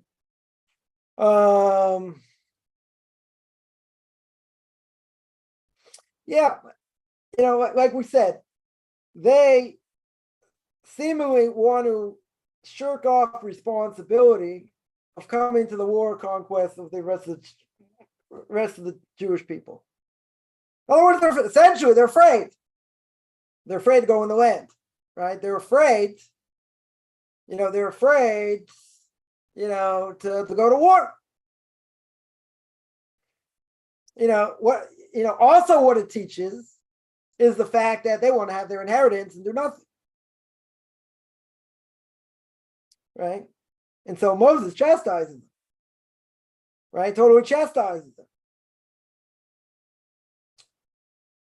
And basically says, the men who came out of Egypt, etc., are not going to see the land that's swore to Abraham, Yitzhak, and Yaakov. Like, you don't want to come in the land, you don't want to fight for it. God's going to give it to us. You don't want to fight for it. So Kaufman's language, chump don't want it, chump don't get it. Why should I give it to you? That's what he says. That's essentially what he says. Why should I give it to you? You want to get it for free, right? That's why he's angry. That's seemingly why he's angry. Why is Menashe allocated part of it though he didn't ask for it? So Menashe is a different issue, right?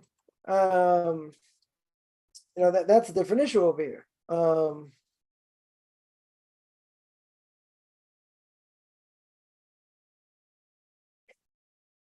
Menashe and Ephraim come from where? Right? Come from Yosef. Right? So what do I see? It's a very interesting thing. That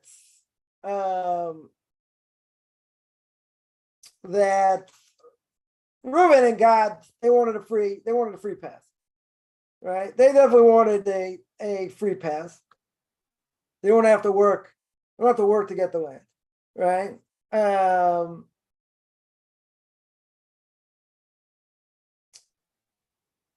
So the question, what's the difference over here? What's the difference between God and Reuben and Menashe?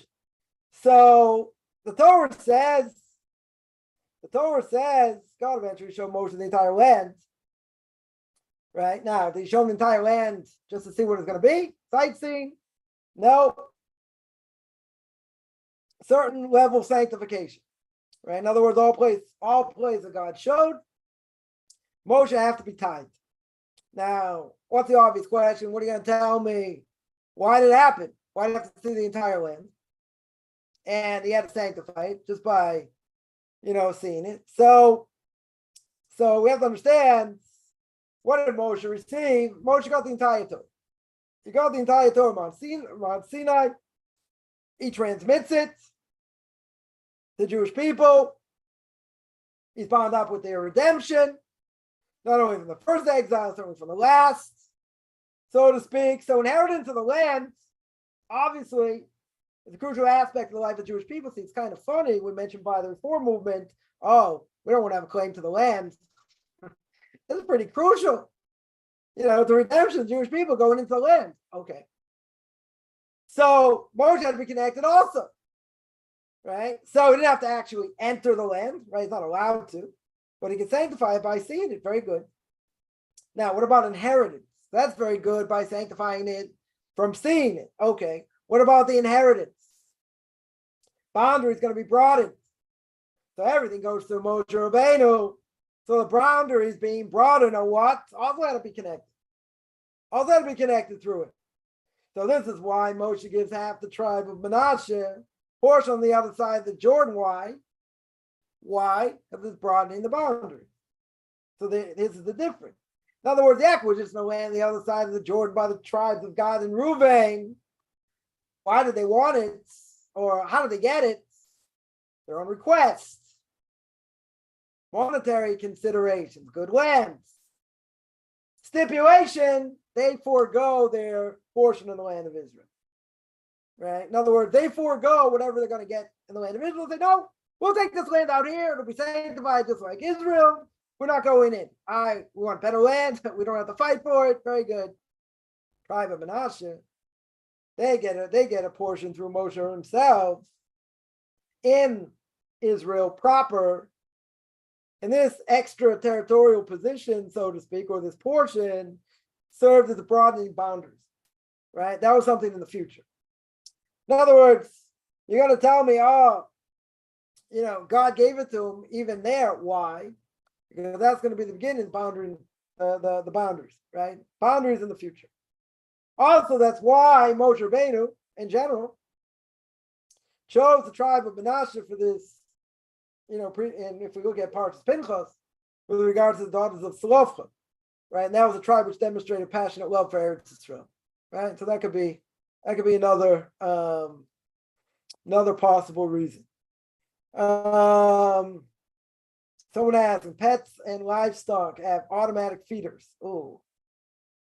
And still have feeders, feed in them the next stage. You still have to feed them before eating. Well, if they can get to it, right? In general, there's a halacha that you have to feed your animal before yourself, right? Otherwise, it's considered being cruel. Definitely considered being cruel. But if they have food that they're, whenever they want to get it, I mean, they know it's there, then you don't have to worry about it, right? I would say you don't have to worry about it. If it's something they wouldn't figure out it's there, they wouldn't figure out it's there, they wouldn't know it's there, then you would have to bring them over, show them that it's there, and then you can do what you want. If they decide to eat it, fine. If not, not. When I was up north, I would always think, like the time I would go through one of these places that had livestock that would have cows. So on one side I could always see, the cows were feeding. Yeah, they stick their head, between the fence or whatever, but I don't think they can see. Right? I don't think they can actually see the food is there. I mean, maybe they can. I mean, if they can, then that's a different issue. Right? I don't think from their perspective they can necessarily see unless someone would show them that it's there. So if they know it's there, not a problem. Then you don't have to worry. They can eat whatever they want. Right? If they would never know it's there, then before you eat, you would have to show them that it's there, or beforehand, show them it's there, then you wouldn't have to worry.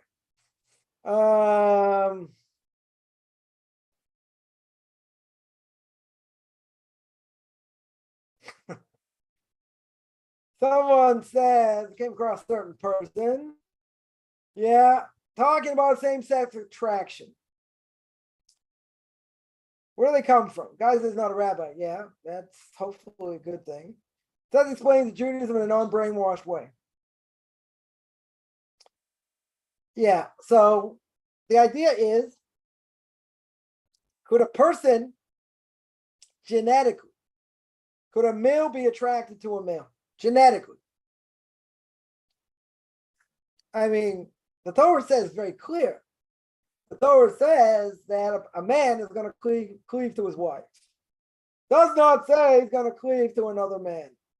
And then later in Leviticus, that's in Genesis. And the book of Leviticus tells you forbidden relationships, it tells you homosexuality is forbidden. Now, in theory, is it a natural thing? No. It's not a natural attraction. Not a natural attraction. A person can do all kinds of crazy things. They could claim, well, they could be brainwashed by society. I mean, that's what's going on. That's what the LGBTQ community wants to do.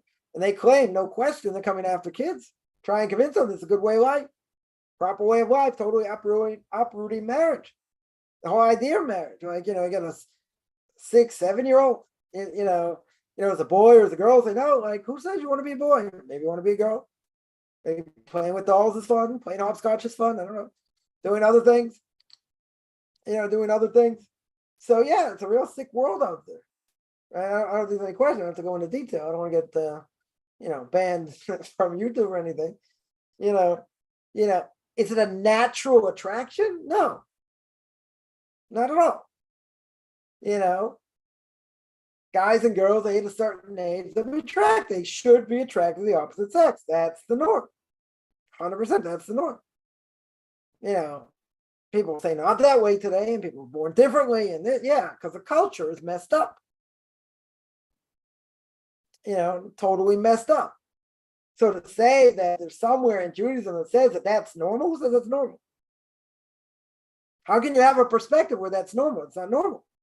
The normal thing would be to say a person gets married, and under the canopy, before the groom gives the bride the ring, he says, he says, you are sanctified to me, Kedas Moshe Yisrael.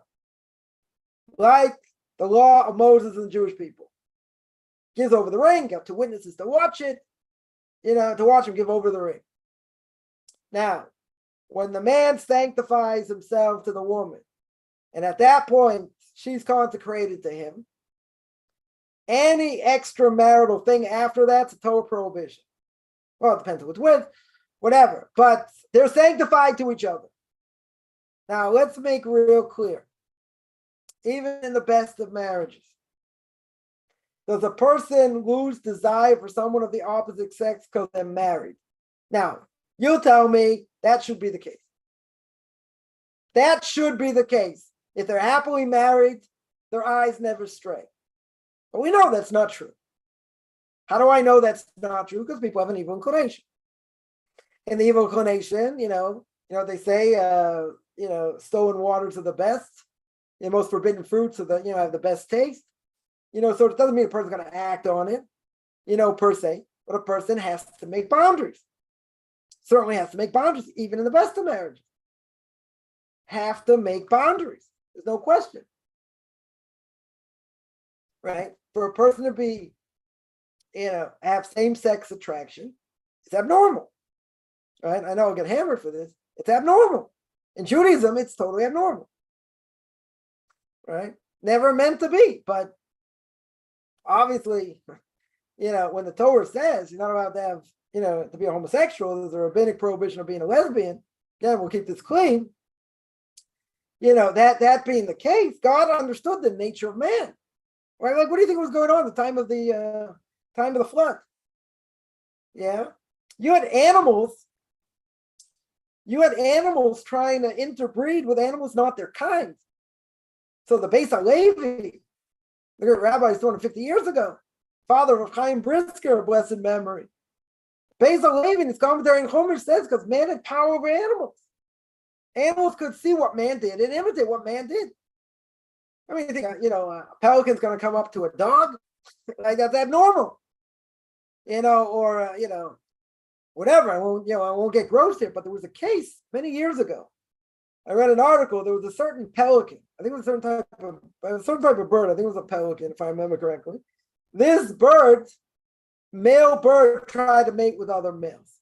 Now, we know by the time of the floods, man had a tremendous amount of power that animals were influenced by man's behavior.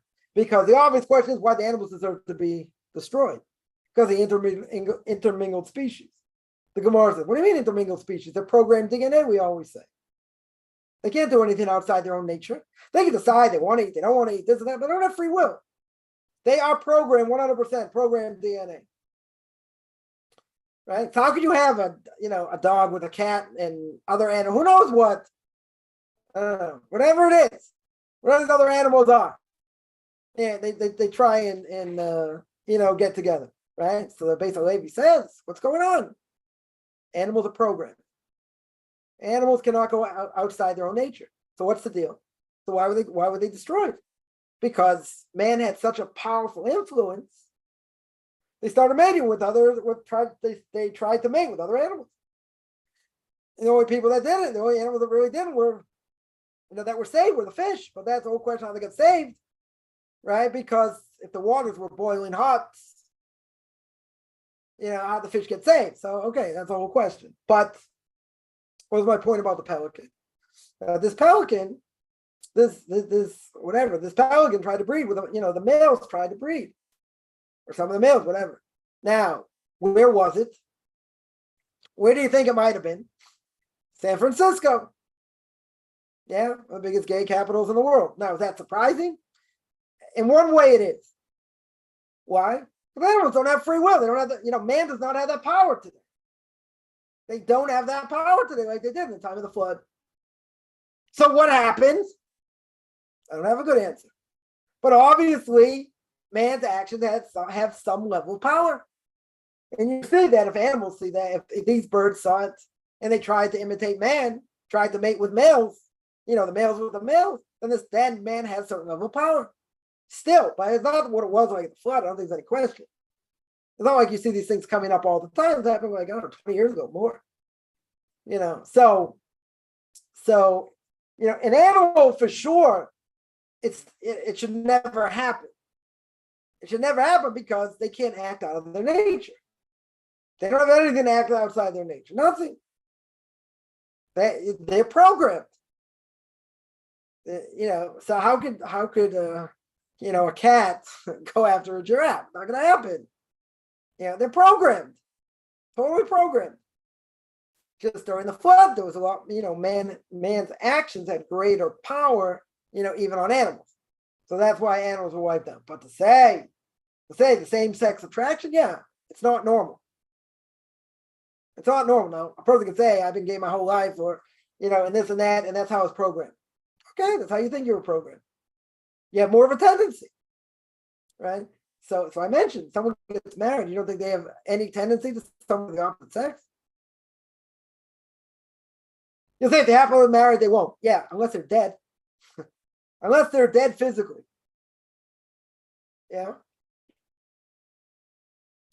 Summertime, right? So a lot of people out there not wearing so many clothes. It's, extremely hot. So imagine a guy goes somewhere.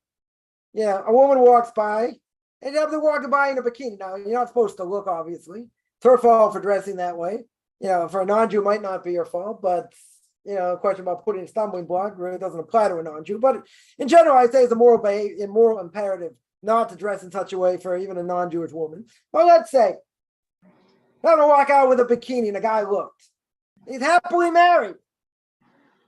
So why'd he look? He's got a problem. He's got to control it. Again, I'm not saying it's right. It's a normal reaction. Right? In the way of the world, that's normal. Now, you shouldn't look. It's a question of being a stumbling block. Okay. But just because he's married, that doesn't change anything. Doesn't mean the person's dead. Right? For sure. But you say if a person happily married shouldn't even look. You're right. I agree. But everyone's got an evil inclination. Some have more, some have less, whatever it is. Now, you're going to tell me a person has a normal, quote unquote, attraction, a man to a man? That's not normal according to Judaism. Not at all. How can someone put their spin on and say, oh, in Jewish thought, it's true? Yeah, I'd like to see some sources. I don't think by any stretch or any Jewish sources show such a thing. A man's supposed to cling to his wife. Same-sex attraction, I'm going to say, is not normal. Not normal according to Torah. Totally not. Not only that, it calls the action an abomination, not the person. The action is the most severe punishment. How can that be normal? How can that be normal? If that's the most serious transgression, right? Like desecrating Shabbos, death penalty, most severe death penalty. How can that be normal? Right? I mean, it's a contradiction in terms. Total contradiction in terms. Yeah, same-sex attraction in Judaism. I mean, I wouldn't even go that far and make such a class. I mean, maybe to draw people, I don't know. I wouldn't even say such a thing. You know, even me. I mean, that's way too far. You know, could a person somehow be attracted? I don't know. Most times, again, you take what I say on this, you know, with a grain of salt. You know, most times there's something else going on where you have a male attracted to another male. There's something else psychologically going on. You know, maybe that, you know, maybe certain things are more feminine. Maybe they run like a woman. I don't know, whatever. Maybe they got put down and this, and don't feel so masculine. I don't know. It could be many things. Many things. It's something psychological. You want to tell me it's normal? Someone once told me, they said, if you walk down, you know, you walk on a beach, mixed beach, right? And you don't get excited as you know, there's he says if what did he say? He said if you don't get excited, then there's a problem with you. I said there's a normal reaction. There's a normal reaction on both sides, not just by men, on both sides. But I said if someone would go and totally suppress that, I'm not saying you have to act on it by any stretch. But if someone would totally suppress it, that's also not normal. Totally not normal. So it goes both ways. Yeah, I mean, you can't say it's a normal attraction. Who says it's normal? I mean, same-sex attraction is normal? Totally not. Torah says not like that. Right? In a number of places. It's not normal. And most of these people have other issues. Many other issues. Doesn't have to be one issue. I guarantee it's many issues. Nobody chooses this lifestyle, you know, unless other things have happened. And you know, I've heard, again, you can take this with a grain of salt also, but if you would ask most people in this transgender world, again, we'll keep this clean, most of them would say they wish they were straight. That I heard a number of people say. Now, what are the odds? People change back. I don't know. Yeah. You know, well, they're like freaks. That's what it is. But they're trying to make it normal. Trying to ram it down everybody's throat. Saying it's legit and you can't say anything against it. You lose your job. You this, that. Very, very powerful. Why are they making it so big? You want to do it behind, you know, closed doors. Very good. Do whatever you want. Now you can sit there and brag about it. We're going to say we're going to come after your kids. We want to bring this out as a new norm. That's insane.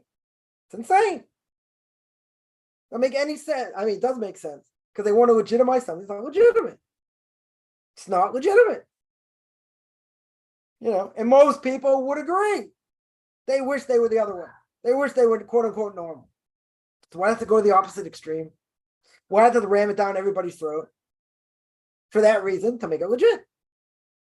Totally make it legit.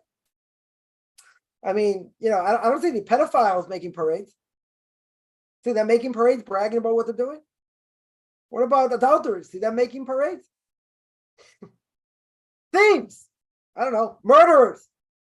Depends, different level of murderers. Maybe you have separate parade for the ones that kill people euthanasia. Maybe you have another parade for people just like kill people brutally, whatever.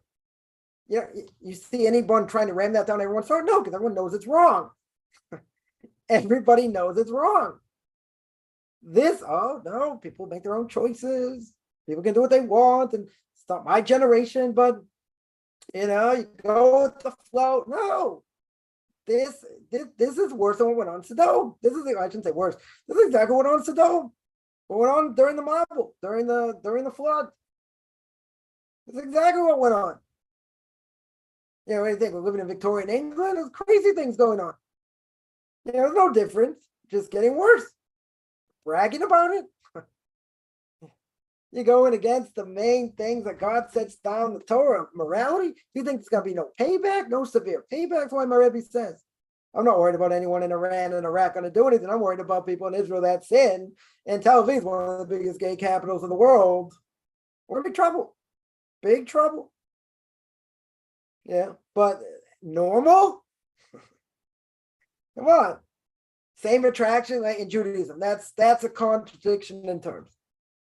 Right? It's like saying military intelligence. Right? It's an oxymoron. It's according to nature doesn't exist. According to nature.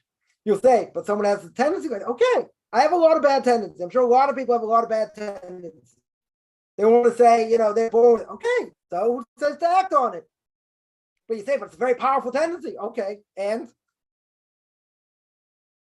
people have a very big tendency not to want to get up in the morning and pray. Okay, and they're born that way, religiously. So, what does that have to do with anything? And religiously, they're born eating Big Macs. And they don't want to keep going. Okay, so you have more of a tendency. So, who says you have to act on it?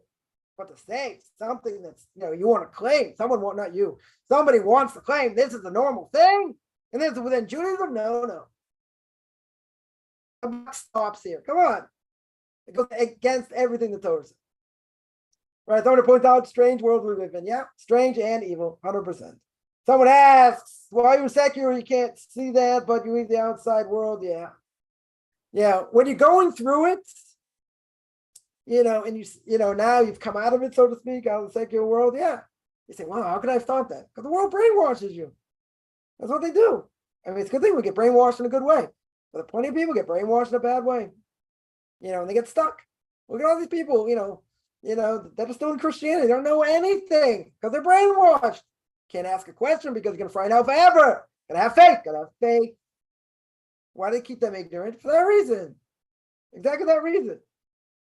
People finally come out, it's like, I can't believe I got stuck in it. Yeah. But the people really want to fight the system. They want to fight against everyone. It's a hard thing. Go against family, go against friends. You may lose a lot in the process. That's what might happen. Spoken about this a lot. That may happen. Right? But so be it. You want the truth, you want fantasy. Well, I'll take fantasy. Fantasy is a lot more fun. Less problems. Okay. Yeah, but there are other problems. Yeah, there's a lot of fantasy out there. People want. Okay. But it is invigorating knowing what the truth is. This is just sick. I mean, that's when I went to yeshiva with small Orthodox. His rabbi of a synagogue or something, whatever. His kid came out of the closet. He marches with them. Show solidarity. He says it's a big issue by the modern Orthodox community. What do you do with these people? This, that. Okay. What are you supposed to do? Welcome with open arms and say, well, you can do whatever you want. It's okay. A different issue. Right? If I was rabbi of a synagogue, they'd fire me. I'm going to say, okay, you want to come in?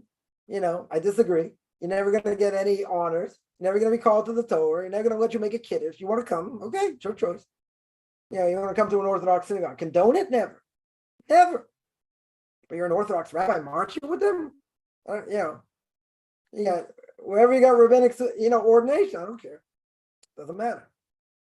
Yeah, you're going to go march with them and show solidarity? I get it. It's your son, blah, blah, blah. Okay.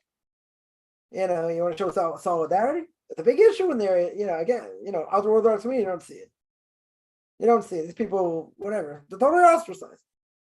Whether it's good or it's not good, whatever. But bottom line, can't say it's good. Not only as an Orthodox rabbi, I can sit there and march with them, show solidarity. What are you, insane? What you represent Torah mitzvahs, supposedly. You want to say, well, I'm here for my son, and and that's their expression. What do you do with Leviticus chapter 18? Excuse me. You just rip it out? If you're Reformer conservative, I have no issues. They do whatever they want anyway. You rip out that verse in the Torah, do me a favor. Go home. It's a joke. How can you rip out that verse? How can God say that act is abomination, not the person, the act itself? What do you think, God was kidding? You believe God wrote the Torah, right? We have a problem with this verse. No, you got to show. This is a different generation. You got to show solidarity. We have to show solidarity. I feel bad for them. I can say that. Can empathize with them. Yeah, but the Torah says it's not natural. It should never be done. It's an abomination. The act itself is an abomination. How do you get around that? You can't. It's forbidden. You're going to show solidarity? You're going to go in public as an Orthodox rabbi and show solidarity? You're an idiot. I'm sorry. You're an idiot. You represent Torah mitzvahs. You just spit on the Torah. Just take a Torah scroll and throw it on the ground and defecate on it. That's what you're doing. That's exactly what you're doing. It doesn't go both ways. Oh, it's open-minded. We're going to help these people. Okay, you got to help them. I agree. That's a different issue. Sit there, march with them, say it's okay. No, you got to draw the line. You got to draw the line. What is tikkun haklali? I don't know. It's a good question. I think it's something. Let me just check something here.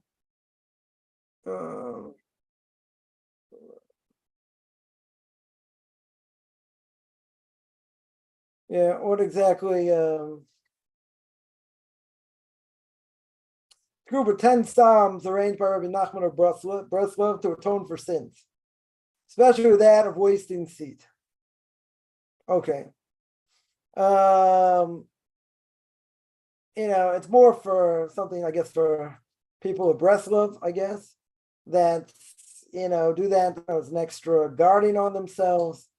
Do I know a lot of people do it? No. Can a person do it if they want? I guess. I mean, that's one of the things it's mainly against. It's trying to stop that, but they're a bunch of psalms. But it's more or less associated with the Breslov community. Okay, someone brought it down better than I said it. Right, 10 psalms brought down by Nachman, rectification, sexual sins of men and women. Okay. So many Rishonim are trying to corrupt Jews from the outside, right? They're trying to bring things from the outside, try and make it normal into Judaism, and trying to corrupt it 100%. Which were never part of ancient Israel. Part of it was. What's called the Ava HaYarden. It's called the other side of the Jordan. So the other side of the Jordan had certain character traits like the land of Israel. Came to tithing and other things not. But again, why did they want it? They want to fight. They wanted it, without working for it, so to speak. Attractionism, the sin. It's like craving bacon or. Listen, a person can be punished by their thoughts, even if they don't act on it, by two things: idolatry and immorality. Attraction is a problem. And if a guy looks at a woman in a bikini, it's also a problem, even if he doesn't act on it. Yeah. So, a craving, that the Torah says in the Ten Commandments, not allowed to covet.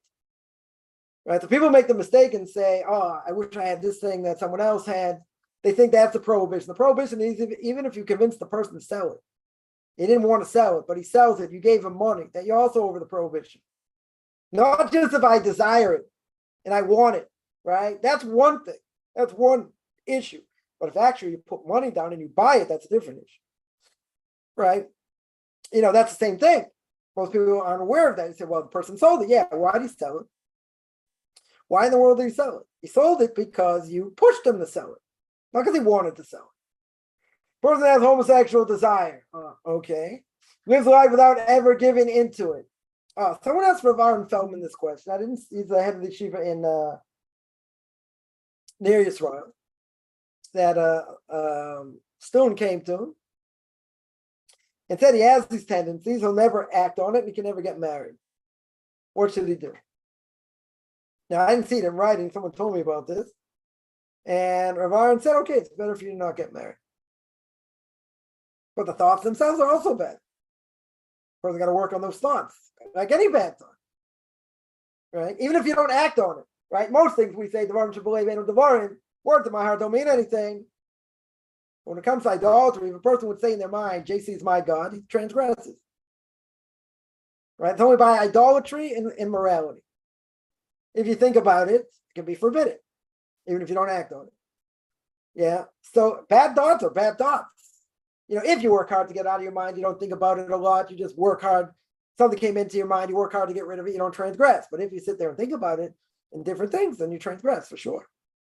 For sure. If you have that desire and you don't quench that desire, even if you don't act on it, still bad. For sure it's bad. I'll tell you like this. It's like seeing a cookie jar and you're inching your hand close to the cookie jar, but you always pull it back. You don't act on it, but it's always there. That's bad. I mean, it's a bad example, but the thoughts are bad because, it is a pretty strong desire. That's one of the greatest desires a person has. Man or woman, doesn't matter. Right? It's the strongest desire. So now you're saying, okay, I have those desires, but I don't act on it. Well, you're playing with fire. No guarantee you won't act on it. Let's say you don't. I'll give someone the benefit of the doubt. Let's say they don't. They're going to lead, life of Torah mitzvahs, but they think about it, sometimes fantasize about it, different things. They transgress, even if they don't act on it. It's bad. You got to get that out of your system. You got to get it out of your mind. It's not enough you don't act on it. It's the thoughts that are bad. Because even if you don't act on it now, who says later you're not going to? Right? That's why it's like any bad character trait. What are death penalties in Torah? There are lots. The major death penalties are 4. One of them is skila. If you desecrate Shabbos in public and you got warned and there was a temple, skila means you get thrown off a 3-story building, get dropped on your head. If that doesn't kill you, then they take a big rock and aim for your heart. So you know what they say, if the left one doesn't get you, the right one will. Right, that is one. And also for homosexuality, it's another. You get it for that. Then you get sreifa. Sreifa is having metal thrown down your molten fire, whatever. It's fire thrown down your throat, which basically will burn up your inside. That's for adultery.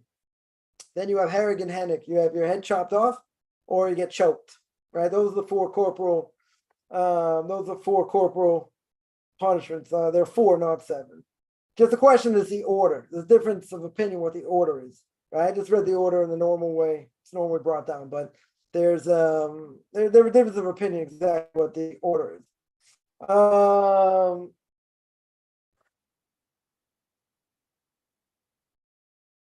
right. Yeah, any other questions? Someone asked before. So I'll take one other question here. In the book of lesson of the day, saying that poverty is today's saras. Well, there are certain things that are considered, a person's considered dead. Right? If they're poor, if they have saras, whatever saras is, speaking Lashon Hara, or being a miser, or maybe other things. If you're blind, or you have no children, those are 4 things. Right? Those are 4 things. So, okay, so it's brought down. Poverty today is like saras. Yeah, it's like you're dead. Right? Someone who's poor in general, nobody really cares what they say. So, it's funny in a certain way. People have money, they could be, athletes or actors or actresses, and people sort of slobber over what they say. Like, they can say the stupidest things. A basketball player says, the world is flat. I don't know. You ever studied the earth on that topic? Yeah. Certain people like, come on. A person doesn't have, a real education, probably about anything. Yeah. And he could be making $10 million a year, whatever it is, because he can shoot a basketball. Very good. You're going to sit there and handle about whether the world is flat. I mean, come on. When you take these, a certain, Jewish actor was like, oh, come on, religion, this, that. Like, when I take something that this guy says serious, he's got, a billion times more money, that I may ever see in 10 lifetimes, and the guy can't read Hebrew, I'm going to take what they say seriously. I'm not going to take anything they say, seriously, at all. So, if they got sources, they got what to back it up, okay. But, people say all kinds of things. People say all kinds of things. But, and people take things more seriously when, someone's got money. It's like, oh, someone's got money. Let's see what he has to say. Man, who cares? Who cares what they have to say? Maybe they become politicians, even better. I care what they have to say. I care about Torah mitzvahs. I care about, what the Torah says. And different interesting arguments and what goes on and what we're supposed to do and how we're supposed to live our lives. That I care about. What these good for nothing say, who cares? It's irrelevant. But you're right. Someone who has that money, no one takes them seriously. Right? It's like they're dead. Right? Someone doesn't have money. Anyone, who's never had money, you think anyone takes what they say seriously? No. People take seriously. Oh, people have money, they have power, fame, they have all kinds of things. No. They take that seriously. I would just say the bigger they are, the harder they fall. Out of 80,000 artifacts not been studied, only about 30 confirm the deviant behavior. All right. Whatever it is, bottom line, it's not a natural thing by any stretch. And we're going according to what the Torah says, right? We don't care about, anything else, but it's so unbelievable today. The fact that, they've made it such a powerful movement. Well, like, oh, the religious this, religious that, what they're doing. Some people say, yeah, I disagree with that. But you gotta be careful when you say it. You say that, in an office, you get fired, for goodness sakes. All kinds of lawsuits. People have, they design cakes or flowers, and some of them same-sex union wants one. It's like you got to go to the Supreme Court to fight against it. So it goes against everything I believe. What happened to freedom of religion? No, they have the right. You can't go against them. Why? Like, it's so illogical, in so many ways. We're gonna say because that's you have a perspective from Torah mitzvahs. Okay, I'm saying, even if I didn't, I wouldn't be, I wouldn't have thought that's normal. That could be because maybe I think that Torah was true way back, maybe. But I also would have thought that was weird. I remember someone I know, that they had a friend, and I'm talking, let's see, 40, almost 40 years ago, 37 years ago, 38 years ago, something like that. I was a kid. I couldn't have been, I wasn't even a teenager back then. I was younger than a teenager, I think. Yeah, and this guy was openly gay. Like, that was like 40 years ago. Okay, yeah, gay people. I'm not saying that. But it wasn't like people in the forefront, so to speak. And I also thought that was like, come on, that's, like, what's wrong with you? Yeah. Say, oh, so you're homophobic back then? Yeah, maybe. That's before I came to Torah mitzvah. Okay, but what was I thinking? It's not normal. It's not normal. It's deviant behavior. You don't see any other group with do unbelievable things that are bad, bragging about it and marching about it. That's just unheard of. Unheard of. I want to see, take all the pedophiles in the world. They sit there marching, trying to convince people why it's a good thing to be a pedophile. Are you kidding? Oh no, that's different. That's bad. That's wrong. Where do you draw the line over here? You see videos, they marching around, they want to go after your kids. I mean, like, that's what they want. They want a whole revolution. Total revolution. Yeah, any other questions?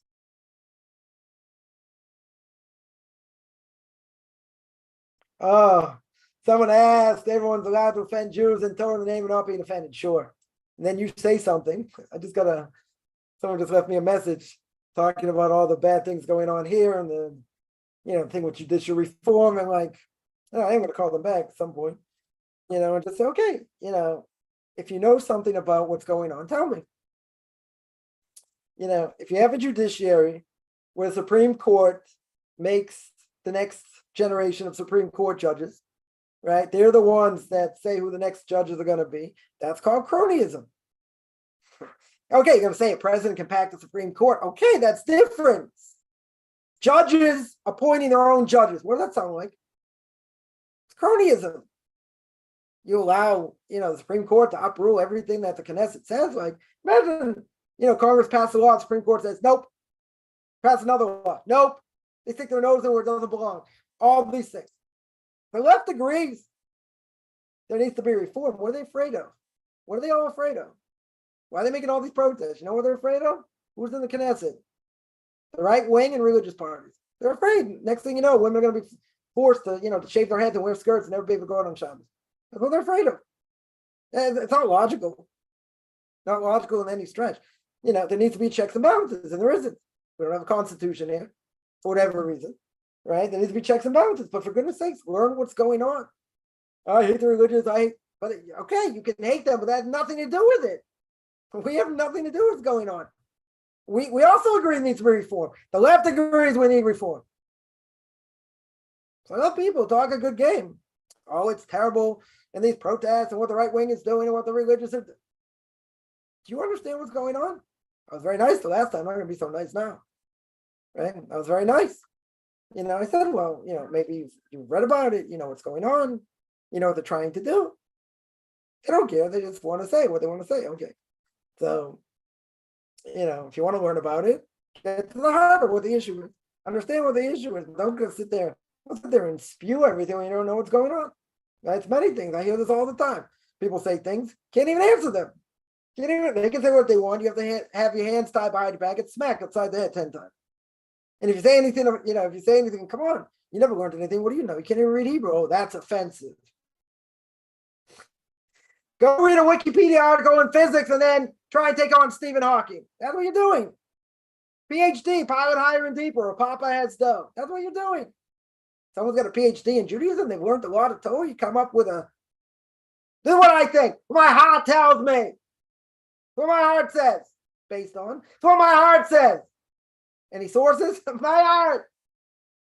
That's what you get. Very hard. Very hard test. Yeah.